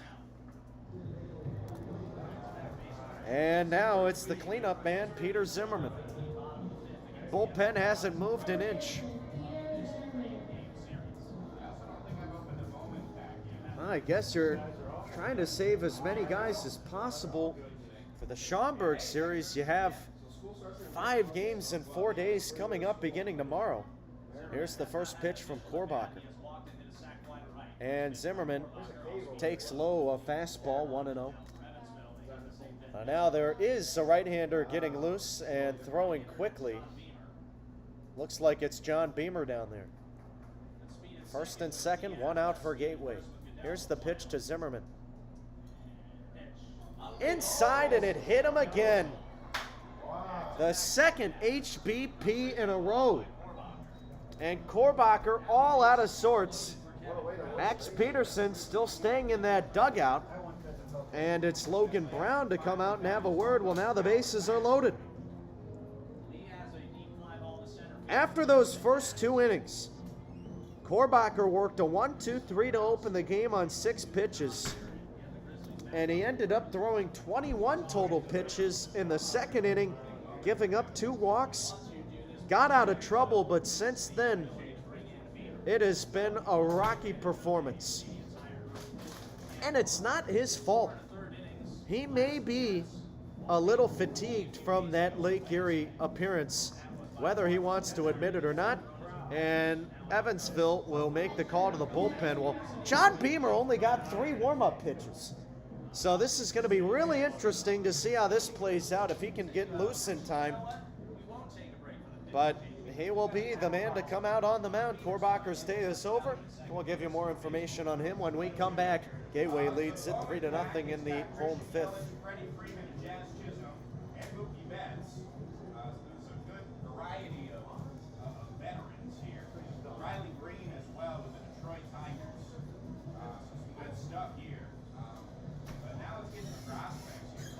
I like this guy a lot. This is a top 100 indicating a top 100 prospect. Brett Loader,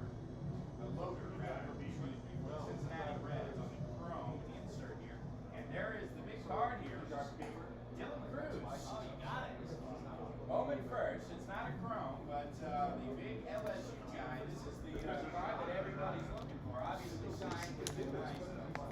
Hey, I can always get this signed at one point or something like that. We'll see. Angelo Pasala, a prospect for the Orioles. Next, and then Ryan.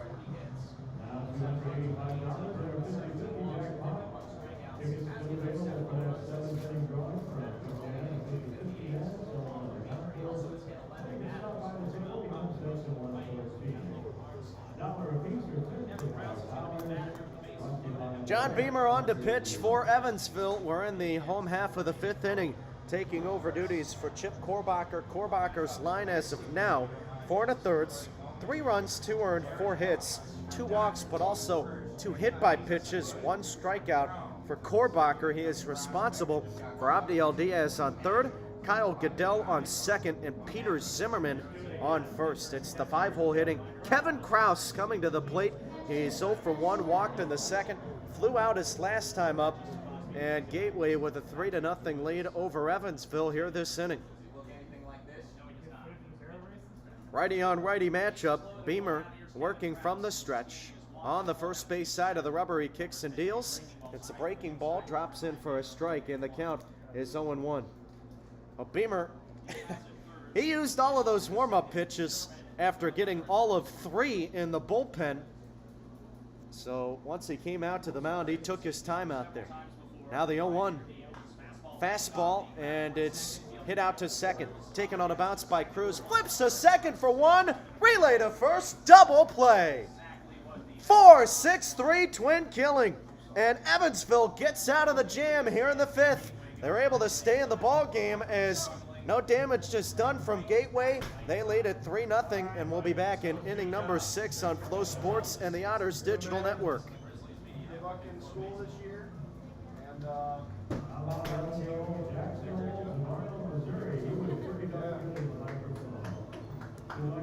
school this year, Jackson. Wow.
got bored of the team shop, huh? You got bored of the team shop? Gotcha. Okay, cool. This is your lunch break, or dinner break.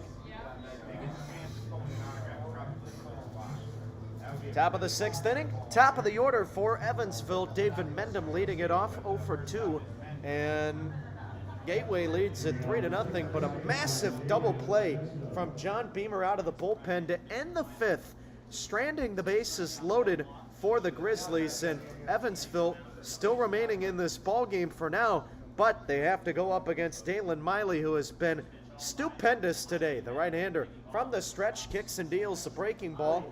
It doesn't miss by much. Not even sure where that one missed, but it was ruled a ball, and it's 1-0. Mendham batting .298, entering play tonight. The pitch to him, and he smacks one over to first, fielded by Zimmerman. He runs it to the bag, and there's one out. A quick 2-pitch out for Miley.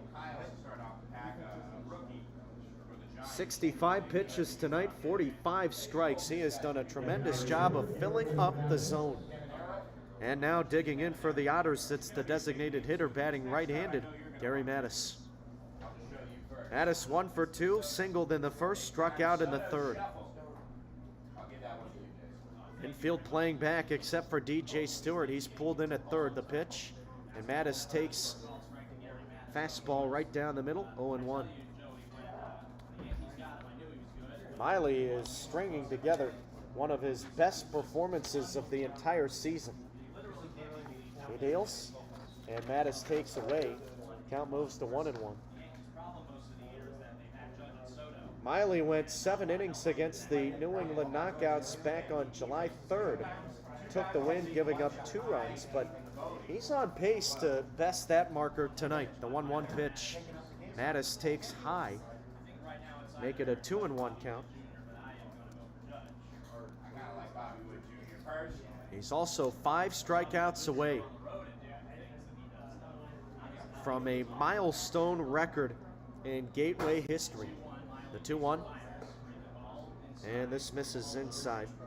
You know what I like about Bobby Witt is that young core with the Kansas City Royals. A couple big prospects coming up as well, including one that was teammates with a couple Grizzlies. Miley entered today with 124 strikeouts on the season. Really, they've gone on like the basis of the power of friendship. He's got 5 here tonight. Well, in the AL Central, but I love to see it because Bobby Witt's just an exciting. He's ready. He deals. And the 3-1 misses inside, ball 4. Mattis walked. That's the second free pass given up by Miley. And now that'll send up Dakota Phillips. And actually, I beg your pardon, he's 6 away from tying Colin O'Sullivan. 7 away from breaking the single season all-time strikeout record for Gateway. Probably a slim chance of getting that tonight. Phillips in need of a base hit for his club. The first pitch to him. Breaking ball, bounces in, skips past the catcher, Kraus toward the first base side, and that'll easily allow Mattis to move up to second. We kind of crossed to a couple more cards here. Owen White. Phillips 0 for 1, walked in the first inning, flew out in the 4th. Batting .261 from the left side this year. Runner in scoring position now. Evansville searching for their first run, trailing 3-0. The pitch, and it's a fastball at the knees taken for a strike. 1-1 the count. One of my favorite prospects coming up with the Diamondbacks, Drew Jones, the son of Andrew Jones. Prospect power. He was the Wind blowing back in toward home plate. The shift is on defensively. Diaz, the shortstop, behind second. The next pitch is swung on and missed. And it's 1-2 to Phillips. good prospect for the Giants, former first-round pick Bryce Eldridge. Wild Dakota has been He's at the top of a the great power bat for Evansville this year. In 30 games, he does have 48 strikeouts. It's the one number you'd like to see him reel in on the rest of the year. The 1-2. Fastball misses in. We got a Tigers prospect. I hope I pronounced this right. And that's the trade-off that you get with a guy like Dakota, but if he can start to put the ball in play a little bit more with 2 strikes, that's only going to help him out. All skis. That's a rookie card. Worth saving. Miley comes to the set, the right-hander. A look to second, comes home. And this one's tapped back to the screen foul. We'll do it again at 2-2. Last one is Cole Young, top prospect for the Mariners. Runner on second, 1 out. We're in the 6th. Hold it there for the rest of this inning or foreseeable future here. Yeah, we can take a break. Miley, his last time out, took the win. Didn't give up a run in 6 innings. That was against Joliet in the lone win of the series for Gateway. Here's the pitch to Phillips. And it's a fastball right down Broadway. It froze him. Strike 3 call. 2 outs in the inning. And Randy Bednar will bat right-handed. And a left fielder 0 for 2 with 2 Ks. Gateway won that game, picking up 1 run on 1 hit. 76 pitches, 50 strikes from Miley tonight. He offers up the first pitch to Bednar, and the runner takes off for third. It's in there for a strike. Throw to the bag, not in time. Mattis has his 3rd steal of the game. Trying to put some extra pressure on the catcher, Kevin Kraus. Well, hold on a minute. Mattis is going back to second base. What's the call? Softball rules here, so I'm not sure. We're going to, or did somebody call time? No, the count remains 0-1. So why does Mattis have to go back to second? Again, Mattis was off on the pitch. Clear. That is the strangest thing I've ever seen, and we have no explanation from anybody here in the press box. He's too fast, I guess, ladies and gentlemen. The 0-1. And here's a breaking ball. Lined into right field, base hit, picked up by Goodell. I'll tell you what, Mattis would have scored on that hit from Bednar. And until we get an explanation, I cannot fathom why he had to go back to second.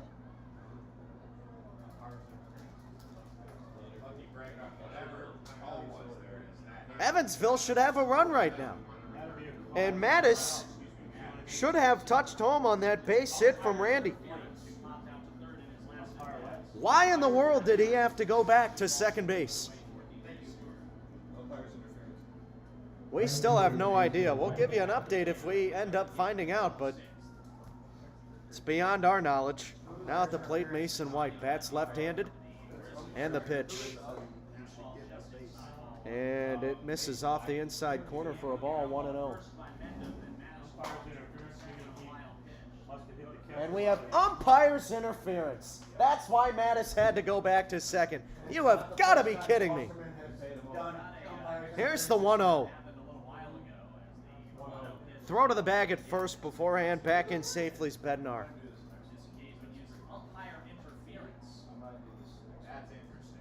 Wow. That is horrendous. And the umpires now taking away a run from Evansville. Now the 1-0 pitch to Mason White.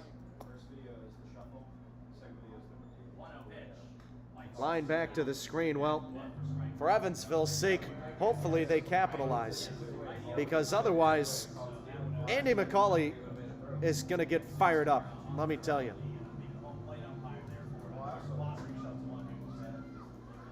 He already wasn't happy when they sent Mattis back to second, but again, we didn't know why at the time. Miley at the set, runners at the corners, 2 outs in the 6th. The pitch. Swung on, a ground ball to second. This should end the inning, knocked down by Holt. He throws to first. And the umpires take away a run from Evansville as they strand 2, no damage done. And we'll head to the home 6th with Gateway still leading 3-0. Unbelievable. We are right on the demonstrate those umpires. It's time for the Culligan Water break. So now you can bring Culligan Water to our front leading umps at this time. If you need healthier water for your family, go to Culligan.com for more information. That's not the first time. Jason, let the record show if that happened to your team, you would have left the booth. I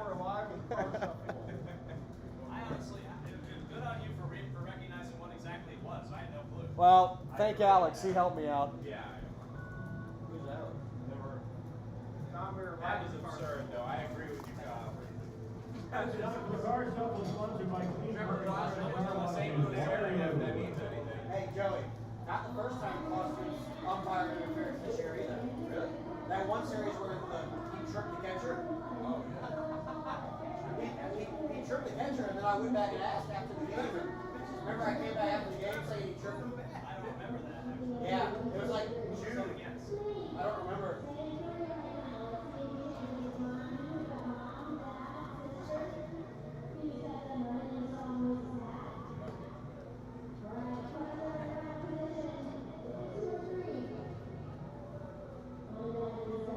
The bottom of the sixth inning, and the Grizzlies still lead it 3-0.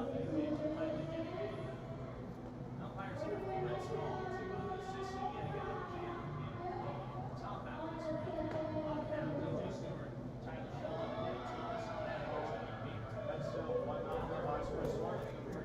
Jacob, can you put that on DJ? Car Express in Waterloo gives complimentary air freshener every time you wash. Well, a terrible time for umpires interference, and it cost Evansville a run in the top of the sixth as Gary Mattis stole third but had to go back to second, and he was later stranded on third after a base hit from Randy Bednar.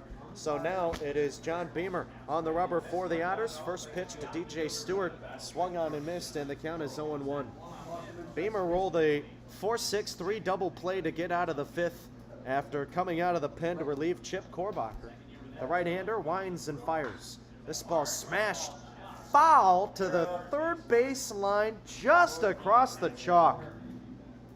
Really close. But our third base umpire, Evan Kerr, was all over the call. And the count is 0-2. Well, there have been a couple of balls hit by Gateway this series, looking fair to the human eye from up here in the press box, but called foul. The 0-2, a flare shot out into right center, backing up Cruz, makes the running over the shoulder grab, and he's able to retire Stewart. There's one out. So now coming up to the plate, Tyler Shelnut. And a good start for John Beamer out of the bullpen, retiring 3 people, 2 batters on 5 pitches, and all of his pitches have gone for strikes. Gateway leads it 3-0, and the pitch on the inside corner to Shelnut, in for a strike, 0-1. Shelnut had a solo homer his last time up, blasted one off the pole and left. The 0-1. And it's a breaking ball, misses outside, 1-1 the count. Beamer a 4-seam fastball, 2-seam fastball, changeup, slider, curve. Working from the first base side of the mound, he deals. And this is a ground ball hit hard but foul to the third base side. And we'll try it at 1-2. Beamer pitched against Lake Erie back on the 8th. Through 1 inning, gave up 2 runs, but no earned runs on a hit and 2 walks with 2 Ks. He steps and deals. And the 1-2 is a breaking ball that misses high. 2-2 the count. Beamer 31 prior appearances out of the pen, 40 2/3 innings and a 3.98 ERA. Here comes his 2-2. Swung on, launched in the air, high out toward left field, playable for Bednar. Now moving into the gap, he will make the catch, and there are 2 outs. Coming to the plate, Dale Thomas, 0 for 2 with a couple of flyouts.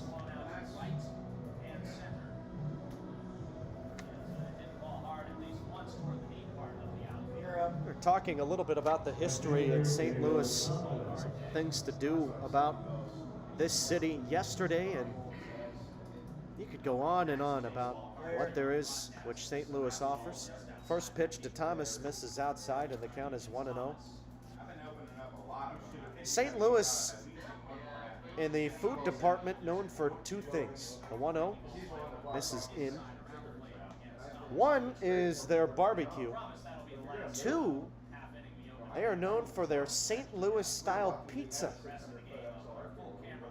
Beamer into the motion. His pitch is swung on, grounded to third, charging in Mendham, and he will rifle it over to first in time to retire Thomas. A 1-2-3 for Beamer. More information on St. Louis Pizza coming your way when we come back in inning number 7, Gateway 3, Evansville nothing on Flow Sports and the Otters Digital Network.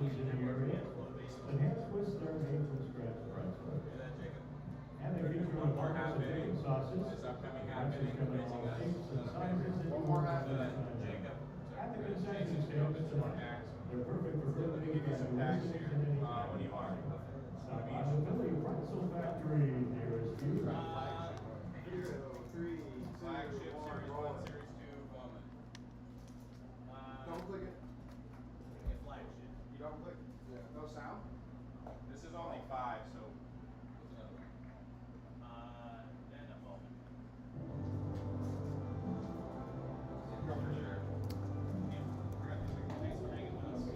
Pizza. I had me some earlier today. Went to Pickleman's.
Back and get some more. The set from Miley. He deals, and this ball swung on, hit out towards center field. Mateo taking a couple of steps in and to his left makes the catch, and he's retiring Zinn. 1 out. So now coming to the plate, it's Logan Brown. And Dalen Miley continues to fill up the zone. 86 pitches, and he's got 59 strikes. Brown bats left-handed, 0 for 2 today.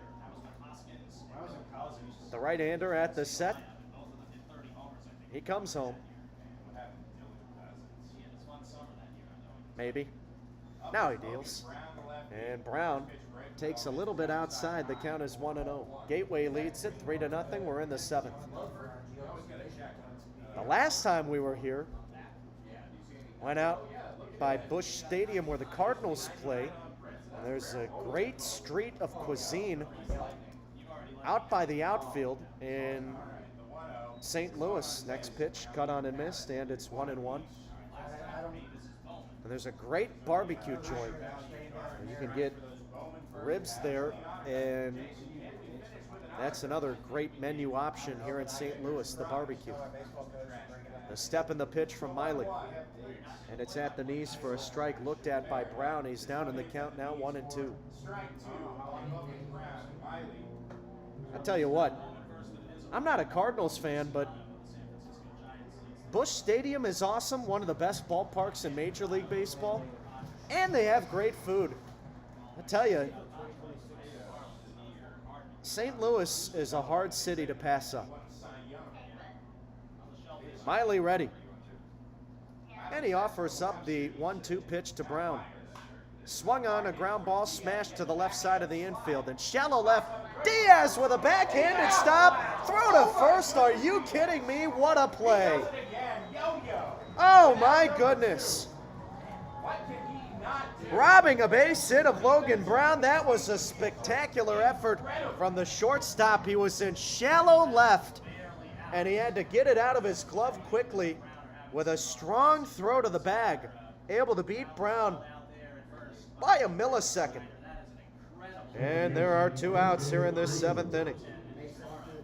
That got a good reaction from the Gateway broadcast team, and that'll be a top 10 play in the Frontier Leagues. Top 10 plays of the series.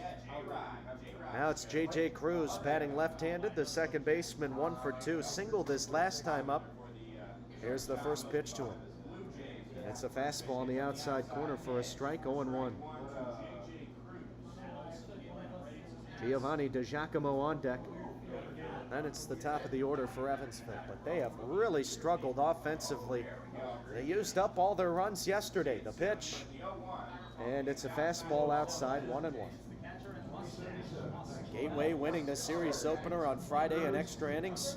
4-3 the finish there yesterday. Evansville pounding Gateway 15-3. But tonight the Otters offense has been blanked. Now the 1-1. And it's high, goes off the glove of the catcher Kraus. Back to the screen. 2 balls and a strike. To Cruz. Gateway leads it 3-0. We're in the 7th. Cruz's hit was on the infield in his last plate appearance. The 2-1. Waved at and missed. Went after one low. Well, the Otters will take on Schaumburg tomorrow in a doubleheader. That will begin a 5-game series, which will take Evansville to their final leg in their 11-game road stint. The 2-2. Cruz swings and misses. He's down on strikes. That'll do it here in the 7th. It's stretch time at Grizzlies Ballpark. We'll take it to the home half of the inning as Smiley works another 1-2-3.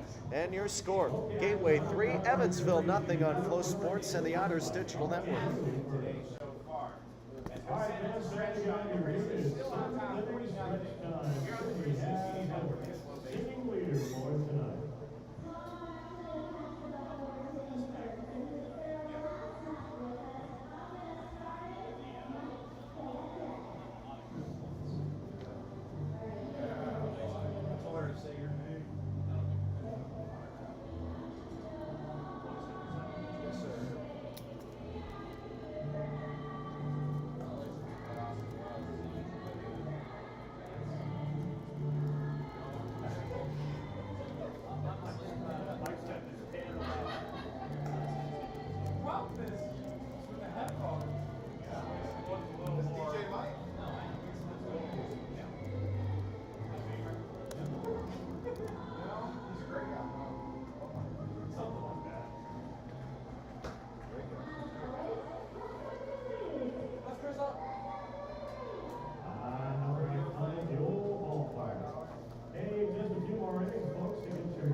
Gateway leads it 3-0, bottom of the 7th inning. John Beamer for the Otters back out there. First pitch, a fastball in the outside corner for a strike, and the count is 0-1 to Edwin Mateo.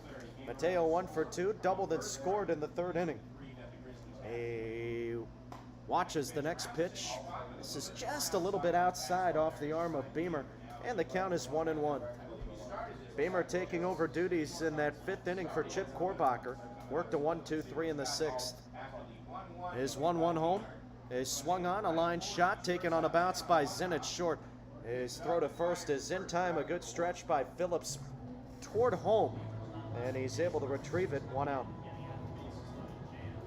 That'll bring up the leadoff hitter, Gabe Holt. He's had a tough day today, but still putting together a nice series. Holt 0 for 3. A trio of groundouts, but the first 2 games picking up 4 hits. Andy delivered the game-tying run in extra innings on Friday night. The pitch from Beamer. And here's a Baltimore chop out towards short. Zinn playing it nicely. Fields and throws to first. And the first 2 outs of this 7th inning go to the shortstop. Beamer with his A game today. Came out of the bullpen in a big-time spot in that 5th. Had the bases loaded with 1 out. 2 pitches, and he rolled a double play ball. That kept Evansville in the game, but unfortunately for the pitching staff, the offense has done nothing. Now at the plate, Abdiel Diaz. He takes a strike at the knees, and the count is 0-1. And give credit to Dalen Miley. He has been terrific, holding Evansville to just 3 hits tonight. The next pitch from Beamer misses off the outside edge, and we'll try it at 1-1 for the left-handed hitting shortstop. Diaz 1 for 3, reached on an error and scored in the 3rd. Doubled his last time up the pitch. Fastball touches the outside corner, and it's now 1-2. Evansville will see Gateway one more time at home during the Otters' final 9-game homestand. Beamer into the motion, and here comes his 1-2. Breaking ball misses near the shoe tops of Diaz. Gets out of the way, and the deuces are now wild. This is the final time that these 2 teams will meet here this year. The 2-2 is a fastball from John outside. 3 balls and 2 strikes to Diaz.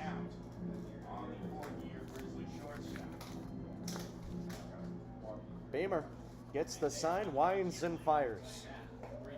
And misses outside, another fastball. So the walk will send down Diaz to first, and this bottom of the 7th will continue. That's the first base runner that Beamer has surrendered here tonight, and it's Kyle Goodell, the right fielder, batting right-handed. Goodell 1 for 2, hit by a pitch in his last plate appearance, singled in the 3rd, flew out in the 1st. Righty on righty matchup. Beamer comes to the set from the stretch. He deals. Fastball, just a little bit high, and it's 1-0. On the season, Gateway leading the season series 5-3 over Evansville. These 2 teams have been playing each other for a while, though. Now the 1-0, runner goes to second. Fastball popped up back over the screen, out of play, and we'll do it at 1-1. All time, these 2 clubs have seen action against each other dating back to 2001.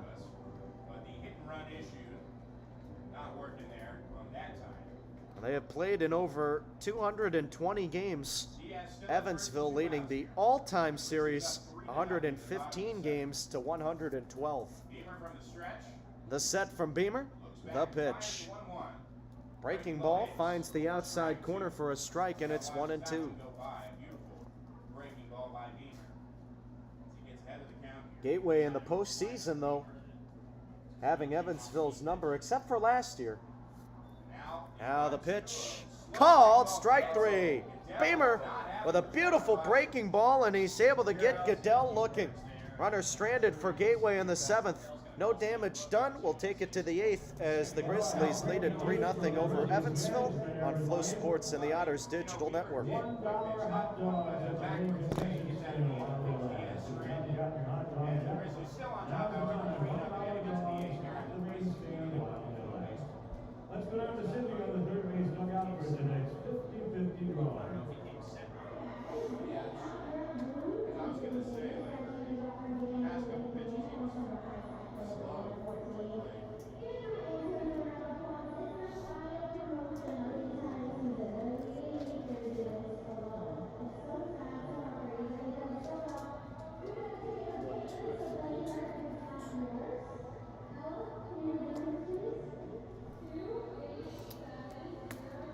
Still Miley?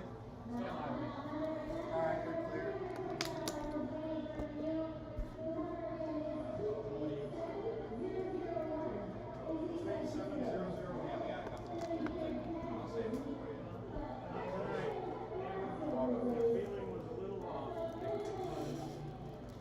You make another donation, Tom?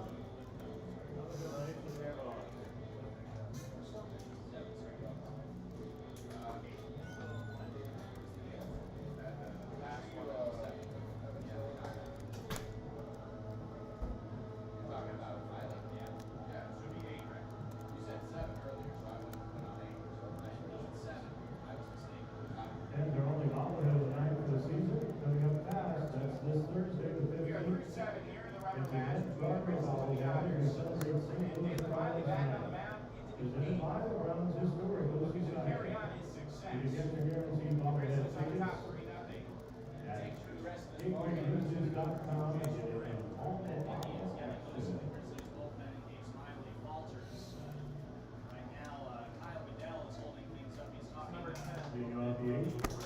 Top of the 8th inning, and it's Dalen Miley still out on the mound for Gateway.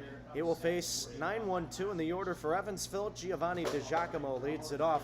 The right-hander's first pitch, grounded foul to the first base side, and we'll try it at 0-1. 96 pitches, 66 strikes for Miley tonight. He has bamboozled this Evansville offense. The kick and the pitch. Check swing from DiGiacomo, called a strike anyway, and it's 0-2. Evansville, no runs, 3 hits, 1 error in the field. Gateway, 3 runs, 4 hits, no errors. DiGiacomo 0 for 2 with a couple of Ks.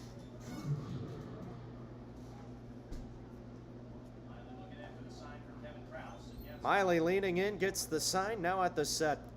He offers up, and the 0-2 is a fastball high.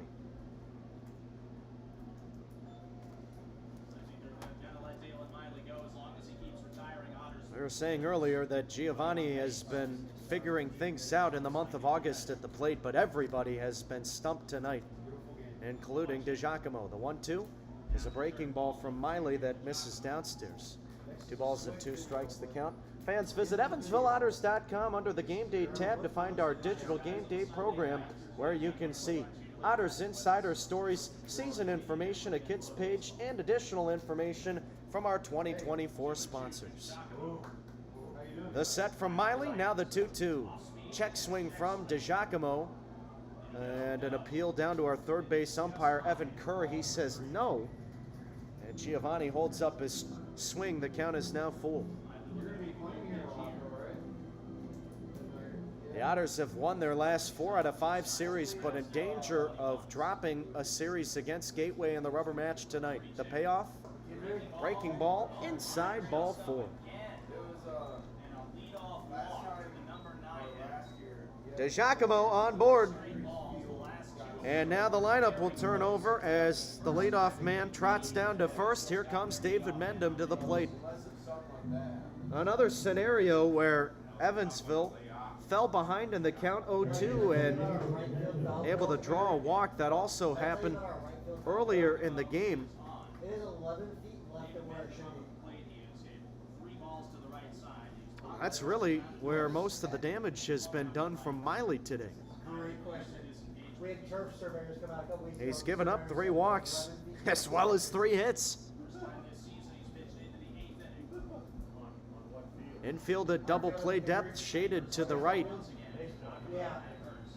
And the left-handed hitting Mendham swings and misses at the first pitch. The count is 0-1. Yeah, the pole is 11 feet left of where it should be. Mendham 0 for 3, a fly out in the first and third, and a ground out in the 6th. Miley comes to the set, and he offers up the 0-1 pitch. And it's tipped into the glove of the catcher, Kraus. 0-2 now. Mendham swinging for the fences on that breaking ball, but you don't need to do that in a situation like this. Even if you get one over the fence, your team is still down a run. So just the game plan should be to get base runners, garner as many as you can, and try to get a rally going. The pitch, Mendham hits it foul and out of play. And we'll do it again at 0-2. Mendham is, throughout the second half of the season, taken more and more of those I'm going to go yard swings. And those golf hacks just haven't worked out for him. He's only got 3 homers on the year. The 0-2 delivery. Breaking ball, called strike 3. Mendham not happy, yelling at home plate umpire Trevor Klosterman. And a stare down between Mendham and Klosterman as Mendham goes back to the dugout. Now we have time called. And let's see if we have a pitching change. That's Steve Brook out there wanting a word with his starting pitcher, Dalen Miley, who has been nothing but spectacular today. And they are going to make the pitching change. So maybe with a new arm, Evansville, a chance to get after the bullpen. We'll see if the bats can come alive when we come back. We're in the 8th. A runner on first, 1 out, and Gateway with a 3-0 lead. You should have a graphic in there. I'm trying to find it. It's country. Country. Brings back old memories. I'm sure it does. Unintentional memories. Whoa. Whoa. It's a video. You party animal, you. Well, hey. All the videos Gotta have fun are somehow back in my day. There's no internet. Just had the newspaper. Yeah.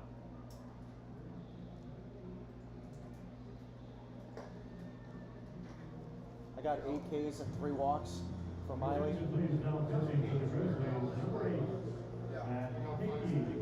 Yeah, I got 8 strikeouts. Hickey. So go back to the ceiling. I'm gonna show walks on him, but I didn't say yes. Okay. There should be a video in the desert. Not a wizard. Oh, no, you're right. Oh, you're right. And who is this? Matt Hickey, number 8.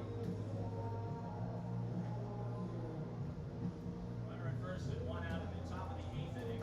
Oh my Matt Hickey comes on to take Tell Taylor there. Bradley out of the game, and boy was he stellar. His final line is Our not right yet young complete. combo. That's 11. Hickey moving to only odds off the board. Right-hander off to the back of the line. Dalen Miley stringing together his best performance of the season, going 7 1/3 before being taken out of the ball game, not allowing a run, 3 hits, 8 Ks, 3 walks. He's responsible for Giovanni DiGiacomo, who stands on first. 3-0, Gateway leads it. We're in the 8th, and it is Matt Hickey taking over duties on the rubber, the right-hander, a 4-seam fastball, slider, curveball, changeup. And Hickey has played in 33 games this year, a 3-2 win-loss record, 1.77 ERA. 3rd professional season. He will face Gary Mattis as his first batter. The right-hander working from the third base side of the rubber, first pitch, and it gets by the catcher Kevin Kraus, goes back to the screen, and DiGiacomo advances on the wild pitch. 105 total pitches for Miley tonight. And he also ended with 71 strikes. So Hickey trying to preserve the shutout. Now the 1-0. And Mattis takes at the knees for a strike. And the count is 1-1.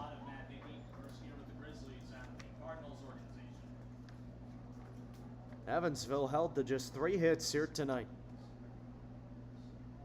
Hickey at the set, he deals. And here's a fly ball popped up into shallow right, down by the line. It's the first baseman, Zimmerman. But now it's the second baseman. Holt can't make the catch. This falls in fair territory, and Mattis will get up to second with DiGiacomo moving up to third. Second is Gary Mattis, and that's an enormous error by Gateway. It's not going to go down as one, I don't think. I don't think it hit anybody's glove. Well, Zimmerman, the first baseman, was backing up on it. Then all of a sudden, Gabe Holt, the second baseman, called him off. Called off by Hall. Dell was also aggressively charging. And Giacomo goes they're going to say that that's a hit. First baseman Dakota. So an odd double for Gary Mattis. For Mattis and the time And now it's second and third with the tying run at the plate, and it's who else but Dakota Phillips.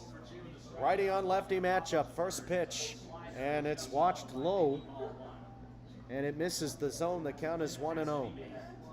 That's got to be a frustrating one for Matt Hickey. That should have been out number 2. Third baseman DJ Stewart pulled in and towards second. The 1-0 to Phillips, grounded foul, and we'll do it at 1-1. Phillips 0 for 2 tonight. Struck out his last time up, walked in the first inning. Oh, Mattis now with a 2 for 3 day, and he's ended up putting together a nice series. 4 hits against Gateway. The 1-1. And Phillips with a drive to right, high and deep. This is gone. unbelievable. A no doubt blast. And Dakota Phillips, along with tying the game, has broken the Otters' all-time RBI record. Fastball that was left there for him. How else would you expect him to do it? A 3-run missile to right, and we are tied at 3. Play has to be made. How does the zero? Play has to be made. Time called, and here comes the pitching coach, Nick Kennedy. Oh, what a moment for Phillips. A no doubt blast with that short porch and right. And the defensive mistake from Gateway comes back to bite him. Phillips making the Grizzlies pay after, again, this all started because Gabe Holt called off Peter Zimmerman and couldn't make the catch. And that put runners on second and third. 7 1/3 innings, a 1-run, 3-hit ball. And that's a real shame for Dalen Miley because he got no help as soon as he left. The guy you cannot hit. And now he has the book closed on him, going 7 1/3, giving up the 1 run as DeGiacomo, the inherited base runner, came to score. He deserved that win. And now it's Randy Bednar, the Otters, with all the momentum in this 3-3 game. The long meeting on the mound is over, and the pitch, fastball, misses high, and we'll try it at 1-0. No, the one that fell down. What a feeling that must be for Dakota Phillips. Times this year this has happened again. Not a big celebration from the Otters dugout. I don't even know if they realized. The 2-0 misses downstairs, or rather the 1-0 misses downstairs. 2-0 now to Bednar. Ace is empty and still only 1 out in the top. Righty on righty matchup. The set and the pitch. Fastball on the outside corner for a strike, and it's 2-1. I think the Otters are more focused on winning this game now than any kind of records that have or may be broken. This is a big game for Evansville. Next pitch swung on and missed, 2-2. Still only 1 out here in this 8th inning. First blown save of the season. That appears to be Gage Bales on the pen right now. Well, Matt Hickey, again, the 1.77 ERA. He has been dominant for Gateway this year, but Evansville tattooing him immediately. Here's the 2-2 pitch. Bednar swings and misses, chased after 1 in the dirt. That's his 3rd strikeout of the game, and he's out number 2. Ball thrown to first, and Zimmerman there. So now it'll be Mason White. 3-3 your score between Evansville and Gateway. Another nail biter as the plot has thickened here late in this one. White 0 for 3, searching for his first hit. The pitch to him. Breaking ball on the outside corner, a strike, 0-1. Infield with the shift on. Shortstop Abdiel Diaz playing behind second. White batting left-handed. Now the 0-1. Swung on and missed a breaking ball that White couldn't connect with.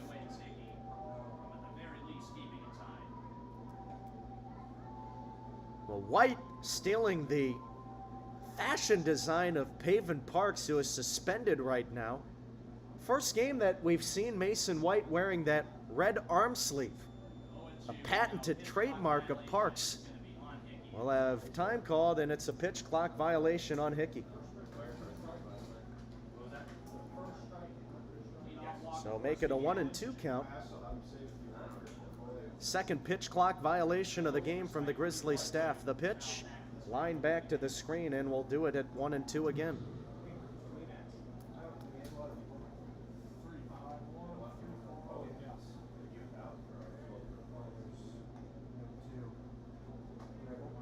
Another big at-bat here in the 8th. Hickey at the set. He deals. Swung on and missed. Well, Dakota Phillips ties the game, breaking Otters records with a 3-run blast to right.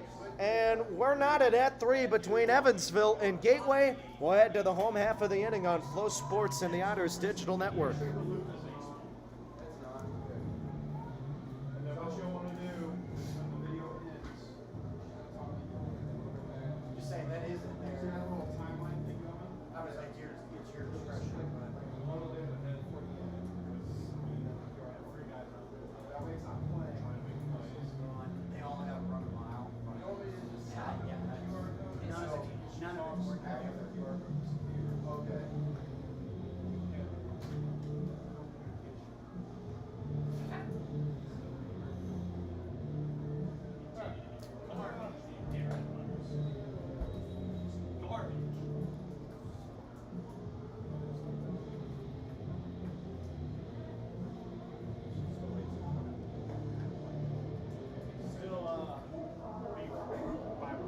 Yep.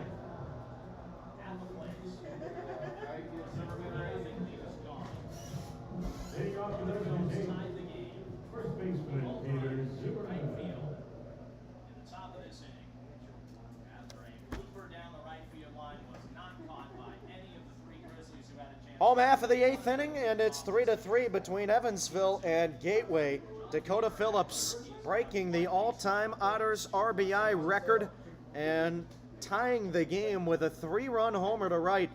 And now it's John Beamer's turn, and his first pitch misses to Peter Zimmerman. The count is 1-0. Beamer into his 4th inning of relief. The 1-0 pitch, and it misses outside. 2 balls and no strikes. Now it is crucial that the Otters hold this tie. Next pitch is tapped back to the screen foul. We'll do it at 2-1. Well, Beamer has been the guy tonight. He has been great. The pitch, fastball misses in, and it's now 3-1. Beamer gave up just a walk in the 7th inning. That's the only base runner he's surrendered. He winds and fires. Fastball outside, ball 4. There is an arm going in that Otters bullpen. Andy McCauley giving some claps after the walker. Actually, I think that's Joe Natterman, but here comes Max Peterson. And we'll see if he makes the call to the pen. A slow walk out there. Zimmerman on first, and Kevin Krause coming to the plate. We are going to have a change, and it looks like it's going to be the left-hander Griff Hughes when we come back. We're in the bottom of the 8th, runner on first, nobody out. 3-3 your score between Evansville and Gateway on Flow Sports and the Otters Digital Network.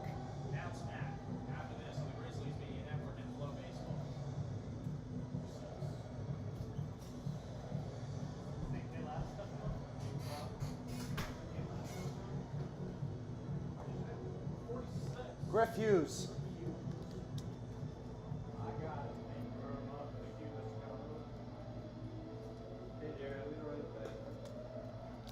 Alright, be quick. We got a big inning. Yeah, be quick.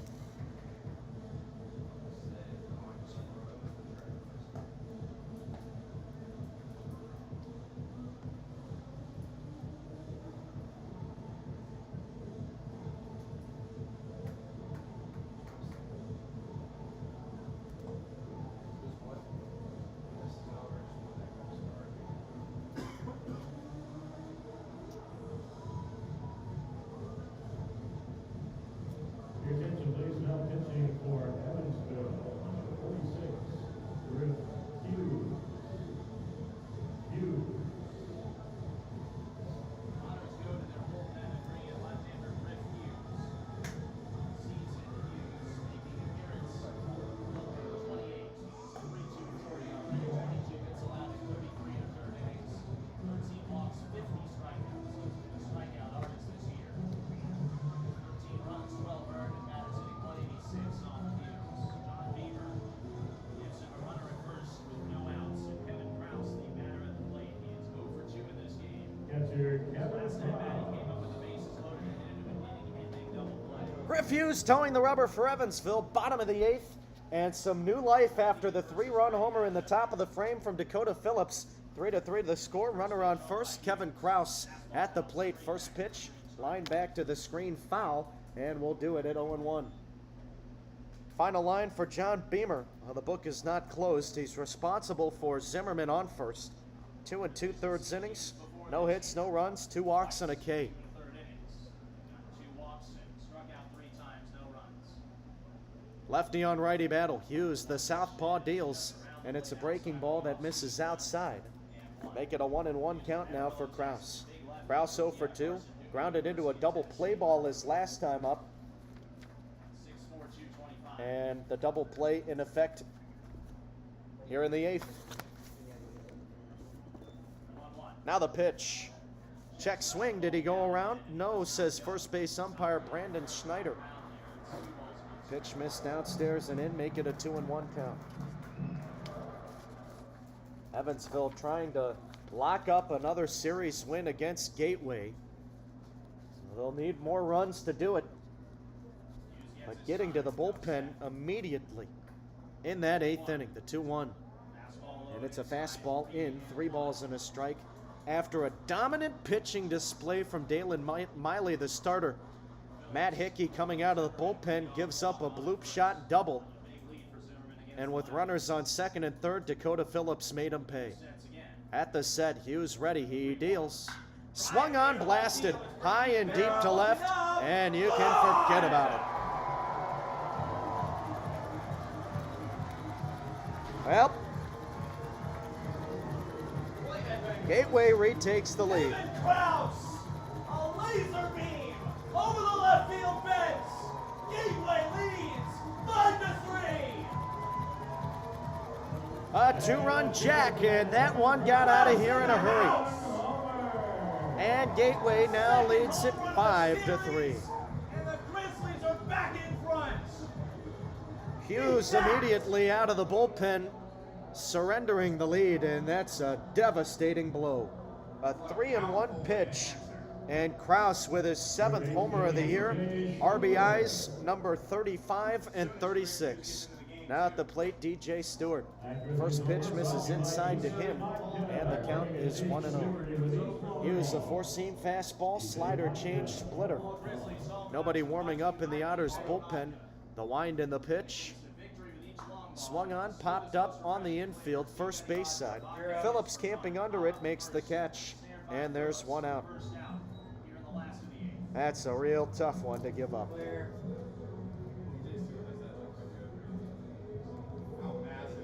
Well, a good bounce back at bat from Hughes, but all the momentum back in favor of Gateway. And now coming to the plate, it's Tyler Shelna. First pitch he sees is in there for a strike, and the count is 0-1. Hughes back on the rubber, working from the third base side. Into the wind and the pitch. Breaking ball. Misses just a smidge in. 1-1 to the right-handed hitter. Shelnut also with a homer today. And the long ball has been the Achilles heel of Evansville this series. The 1-1. Breaking ball swung on and missed. Shelnut homered to left field in the 4th inning.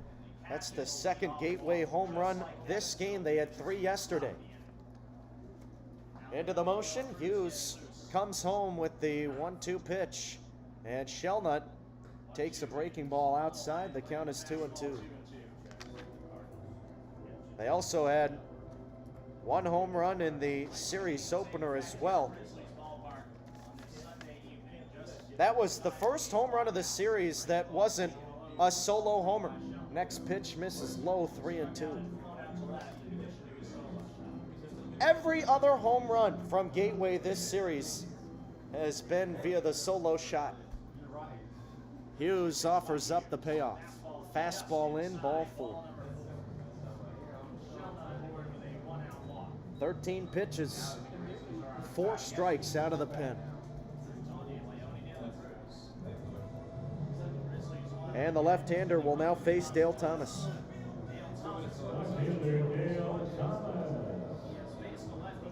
Thomas 0 for 3. 2 flyouts and a ground out.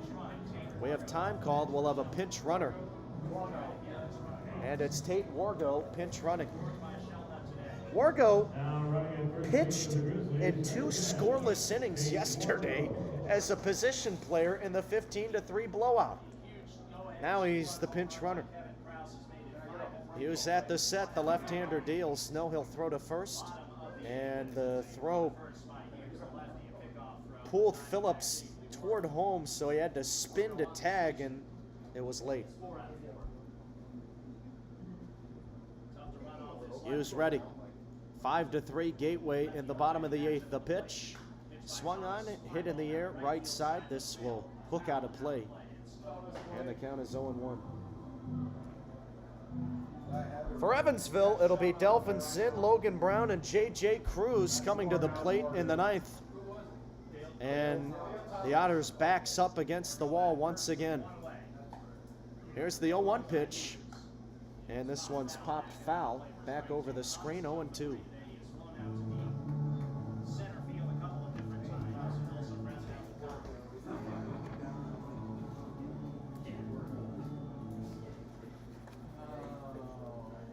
Hughes at the set. And he throws to first. Wargo back in with a head-first slide. The Gateway Arch, just about 15 minutes from here, right on the west side of the Mississippi River. Hughes offers the 0-2. Breaking ball misses outside.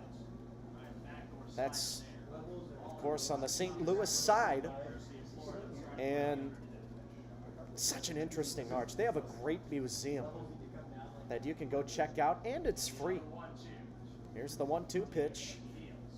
Swung on, a line drive out to right center. This is going to fall for a base hit. Takes a bounce, finds the glove of White, throws it back to second. A high throw. Cruz has to leap just to knock it down as Wargo overextended, rounding second base, but he's able to get back safely. And it's a single for Thomas. Now coming to the plate, Edwin Mateo. The 9-hole hitter, 1 for 3, doubled and scored in the 3rd. Max Peterson riding out his guy. Hughes was the go-to out of the pen in place of Beamer, immediately giving up the lead on that 2-run homer to Kevin Krause.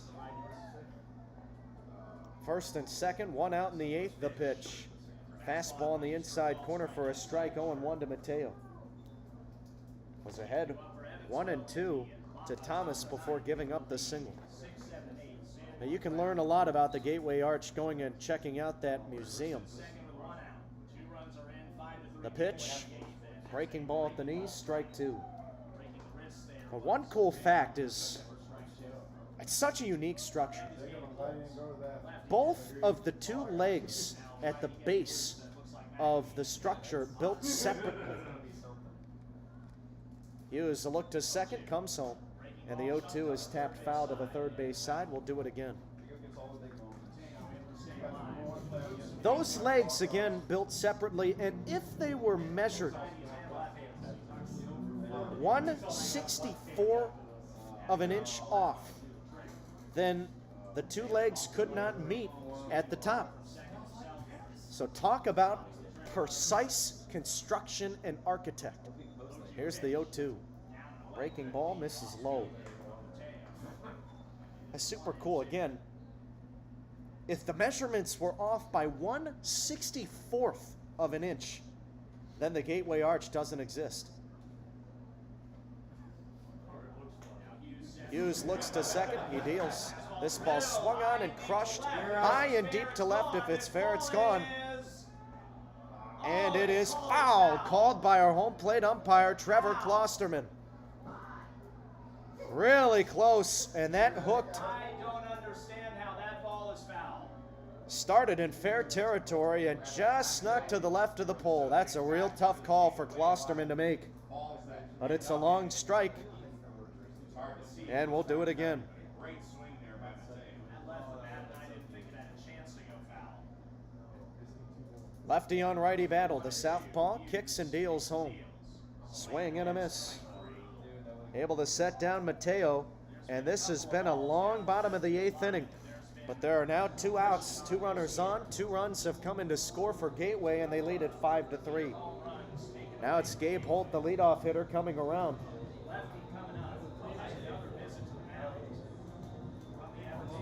And we'll have time called. Here's Max Peterson. He's going to make a change, and we'll have a new pitcher. We'll be back in the bottom of the 8th. Gateway leads at 5-3.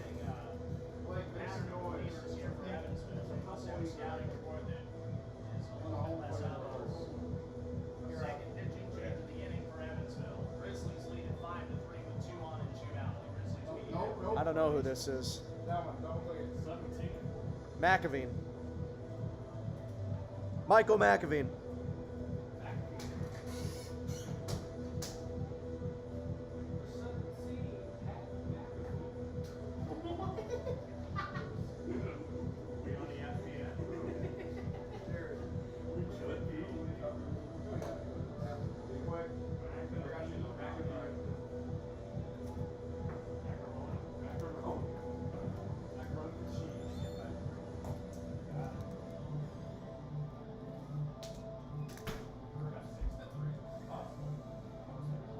Your attention, please. Now pitching for Evansville, number 17, Michael McAveen.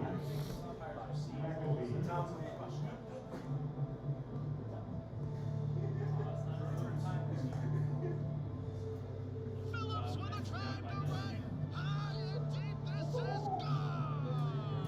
It's like it's like pregame when you're in the echo. No doubt blast.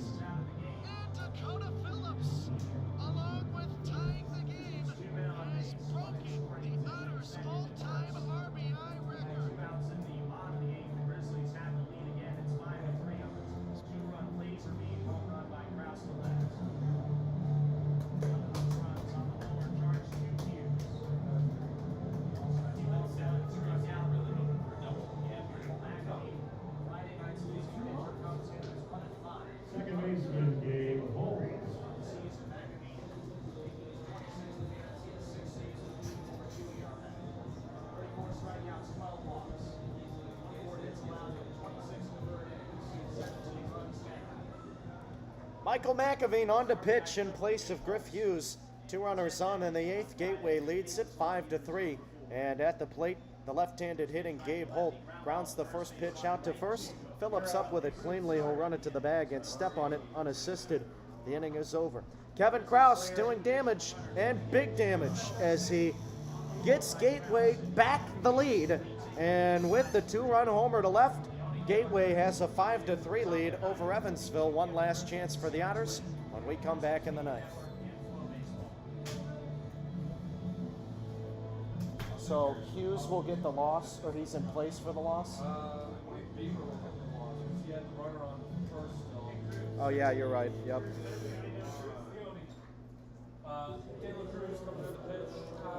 Thank you. Downstate Illinois covers more ground than any other convention in this hero in the state. 21 counties from the Mississippi River east of St. Louis to the Wabash west of Vincennes, Indiana. So, Beavers in line for the loss, Nicky's in line for the win. Okay, thank you. Can you believe that? Yeah, that doesn't seem fair. These guys are like, you give David Miley the win? Let me just change the rules of baseball real quick. Hey, you got Brandon in the left. Brandon in the left. Cole Brandon in the left, it looks like. That protects your family, your property, and you. Being safely with Julie, 8-1-1. Cole Brandon's in the left. Defensive change for the Grizzlies. Cole Brandon now playing in left field. Changes for the Grizzlies on defense. They bring Cole Defensive lead now pitching for the Grizzlies. Number 16, Leone De La Cruz. De La Cruz.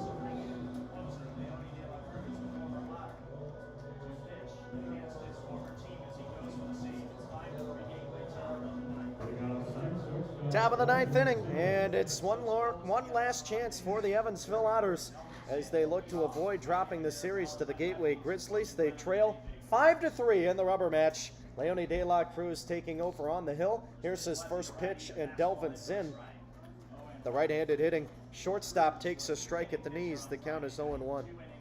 Final line for Matt Hickey, 2/3 of an inning, gave up 2 runs on 2 hits, 2 walks, or rather no walks, 2 Ks. The next pitch is rifled back to the screen. We'll do it at 0-2.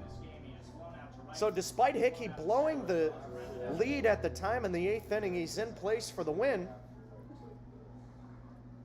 Now the 0-2 home. Breaking ball low. And John Beamer in place for the loss unless there is another lead change. De La Cruz winds and fires. And Zinn puts it foul to the opposite side, out of play. And we'll try it again. Cruz with a lefty fastball in the low to mid-90s. De La Cruz has been excellent since coming over after being traded to the Tri-City Valley Cats, then signed off waivers by the Grizzlies to his new club. The 1-2 swung on line, a base hit through the left side, and Zinn is aboard as the leadoff base runner. First hit of the game for Delvin. And now he is 4 for 15 in the series. So that'll bring up Logan Brown, 0 for 3 tonight. And De La Cruz already pitching once earlier in the series against Evansville back on Friday night. He sets and deals. First pitch, swing and a miss, 0-1. De La Cruz, a .48 ERA, 1-1 win-loss record, 17 appearances, 18 and 2/3 innings. The pitch, swung on and missed, and Brown quickly down in the count, 0-2.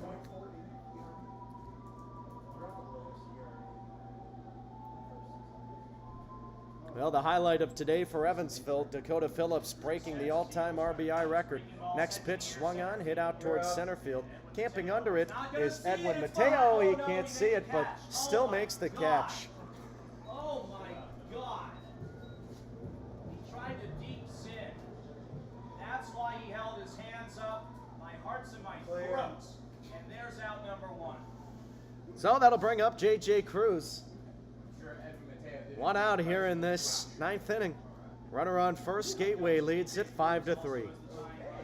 Not sure if we're picking up any feed from the Gateway broadcasting team, but Jason Garrett almost just had a stroke.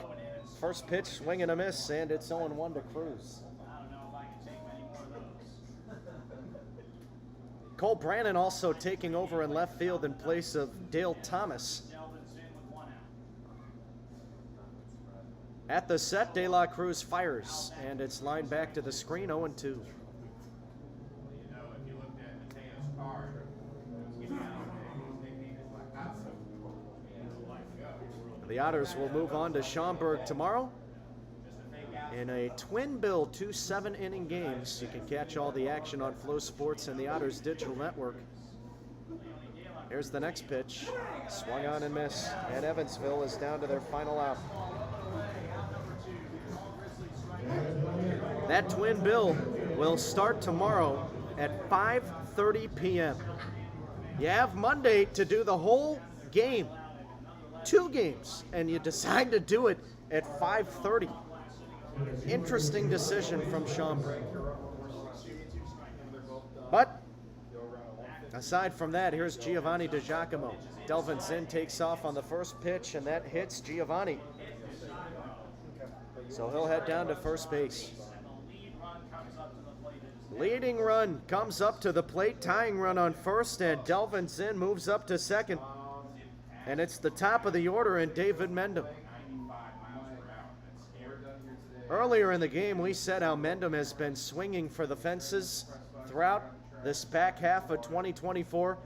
I think he'll be doing the same if he gets one.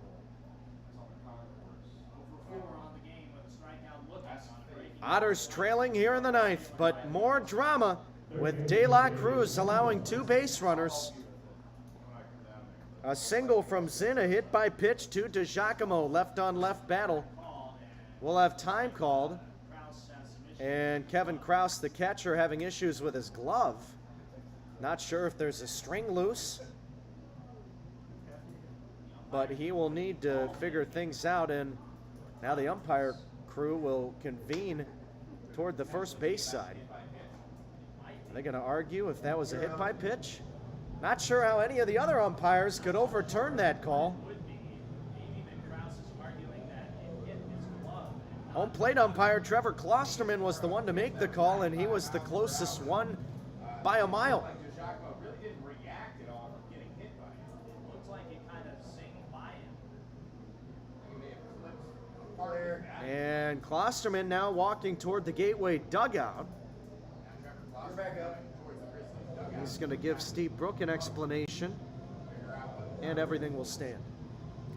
So runners still on first and second. David Mendham will bat left-handed, facing the left-hander, Leone De La Cruz.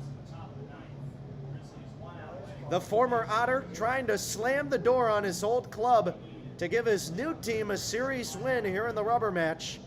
5-3 your score. Top of the 9th, 2 outs.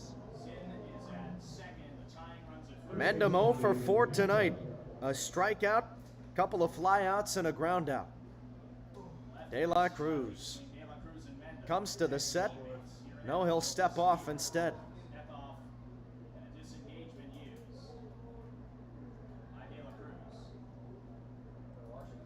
Now Mendham taking his sweet time,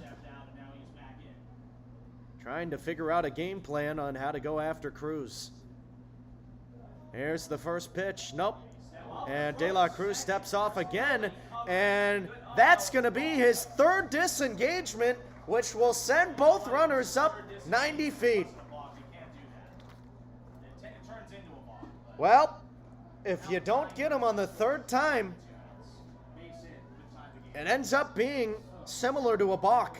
And both runners now in scoring position, the tying run up to second. And a base hit could make things really interesting here at Grizzlies ballpark. De La Cruz comes to the set. Here's his first pitch, and it misses low on a fastball taken by Mendham. It's 1-0. David does have 3 home runs on the year, 37 RBI. Here's the pitch to him. Fastball misses in, and it's a strike. Mendham turning out of the way, and they're saying that it's a strike. Interesting.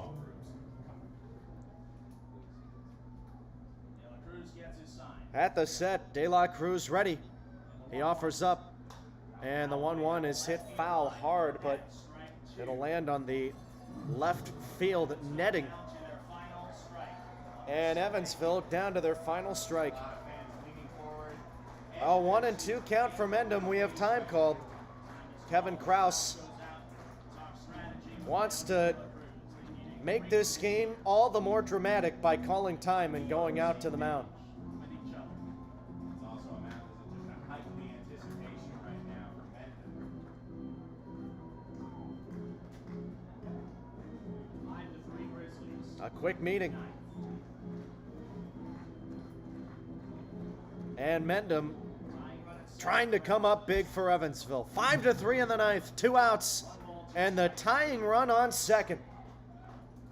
2 ducks in the pond. De La Cruz at the set. The kick and the pitch. Breaking ball called strike 3. That's your ball game. And Gateway wins the series here in the rubber match, taking down Evansville 5-3. Grizzlies 5 and the Otters 3.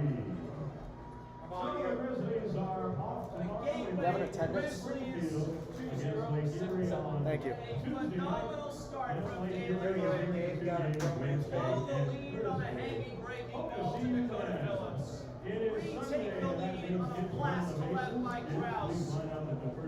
And let Evansville get the tying runs in scoring position. Hickey with the win still? Leone De La Cruz, the former Otter, nails it We down. got autographs today too. Featuring the Grizzlies pitchers. You have an autograph Clutch signed for by the the big Grizzlies series at pitchers. home. Please make a second line next to the kiddos, or you'll be led on the field No by a runs, member 1 hit, of the 2 staff. more left on for And speaking for Evansville Grizzlies in managers, the ninth. all the players and coaches, Ball game. T.M. Kirk boot camp, all of the staff in the front 5-3, office.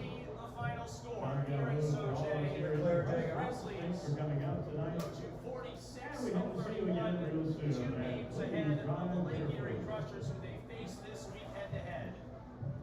While the Evansville Otters drop to 33 and 44. Back to wrap it up after this on the Grizzlies Media Network and Flow Baseball.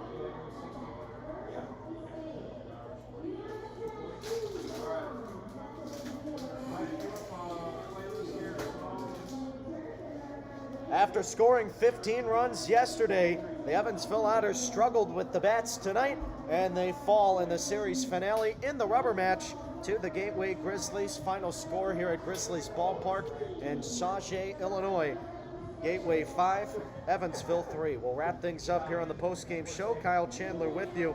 And things were interesting late in the game. Evansville ended up tying it, but then gave it right back up, and the lead was secured in the ninth inning by Gateway.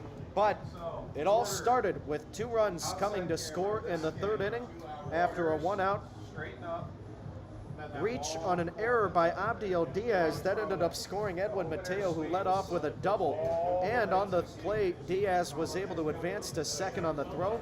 Later, after a single from Kyle Goodell, Peter Zimmerman knocked him in with a sacrifice RBI fly. That made it 2-0. Gateway extended its lead in the fourth inning with a solo homer from Tyler Shellnut to left field. That made it 3-0.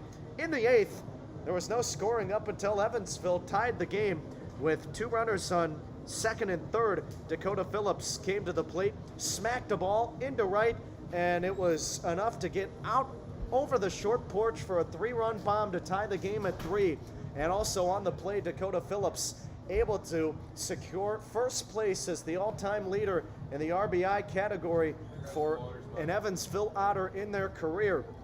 So congratulations to Phillips. That was the best moment of the night for Evansville, no doubt about it, because in the bottom of the eighth, while times were good, they went south again very quickly. A leadoff walk from Peter Zimmerman.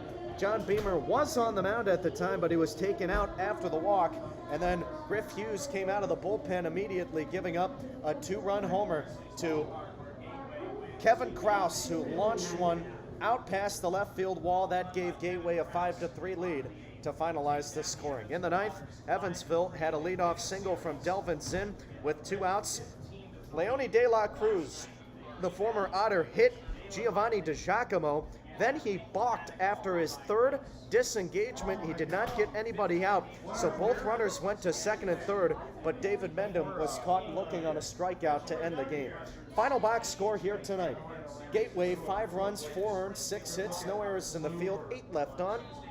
Evansville, 3 runs, all earned, 6 hits, 1 error in the field, 7 left on base. Taking the win, Matt Hickey, he moves to 4-2, pitched in 2/3 of an inning, in that 8th frame, and although he gave up the game-tying run, his team reclaimed the lead in the bottom of the 8th. So Hickey, despite giving up a pair of runs on 2 hits with 2 strikeouts and no walks, still takes the win. And taking the loss tonight is John Beamer. He drops to 4-2 on the year. Beamer pitched in 2 2/3 of an inning, did not give up a hit, gave up 1 run though on 2 walks with 1 strikeout. And Griff Hughes again giving up the lead in pitching in 2/3 of an inning, giving up 1 run on 2 hits with 1 walk and 1 K. Chip Korbacher was the starter for Evansville tonight. He went 4 1/3 innings, giving up 3 runs, 2 earned, and the error was on his behalf as it was a pitching error which led to that unearned run, but he gave up 4 hits, 2 walks, 2 hit by pitches, and 1 K. Closing things out, the pitching staff for Evansville, Michael McAveen, threw in 1/3 of an inning after finalizing in that 8th for Griff Hughes. And for the starting pitching for Gateway, that's what led them to victory, as Dalen Miley was terrific. 7 1/3 innings, 1 run, 3 hits, 8 strikeouts, and 3 walks. With the loss, Evansville drops to 33-44. And with the win, the Gateway Grizzlies move up to 45-31. 2,077 people came out to see this one here today, and our final time of the game, 2 hours and 40 minutes. We'll take a quick look at the other scores in the Frontier League before we sign off. Quebec finalizing at New England, and the Capitals with a 15-9 win as they swept New England on the road. Ottawa taking down Sussex County 4-3 at home north of the border. Lake Erie sweeping the Schaumburg Boomers 4-3 in Avon today. Washington finalizing in extra innings at Windy City, and they came away with a sweep, a 5-2 victory in the series finale. New York beating Tri-City 2-1 in the first of a twin bill, and that was before Tri-City came back in the nightcap with a vengeance, taking down New York 7-1. New Jersey beating the Jackals 3-2, and they were able to take down the Trois Rivières Eagles. And the final game on the slate today, aside from this one, Florence taking down Joliet 7-6. That'll do it. One final time, your final score here: Gateway 5, Evansville 3. The Otters will take on Schaumburg tomorrow at 5:30 Central Time. First pitch in a twin bill. 2 7-inning games coming your way on Flow Sports and the Otters Digital Network. But until then, this has been Kyle Chandler saying thanks again. Please enjoy the rest of your night, everybody, and God bless.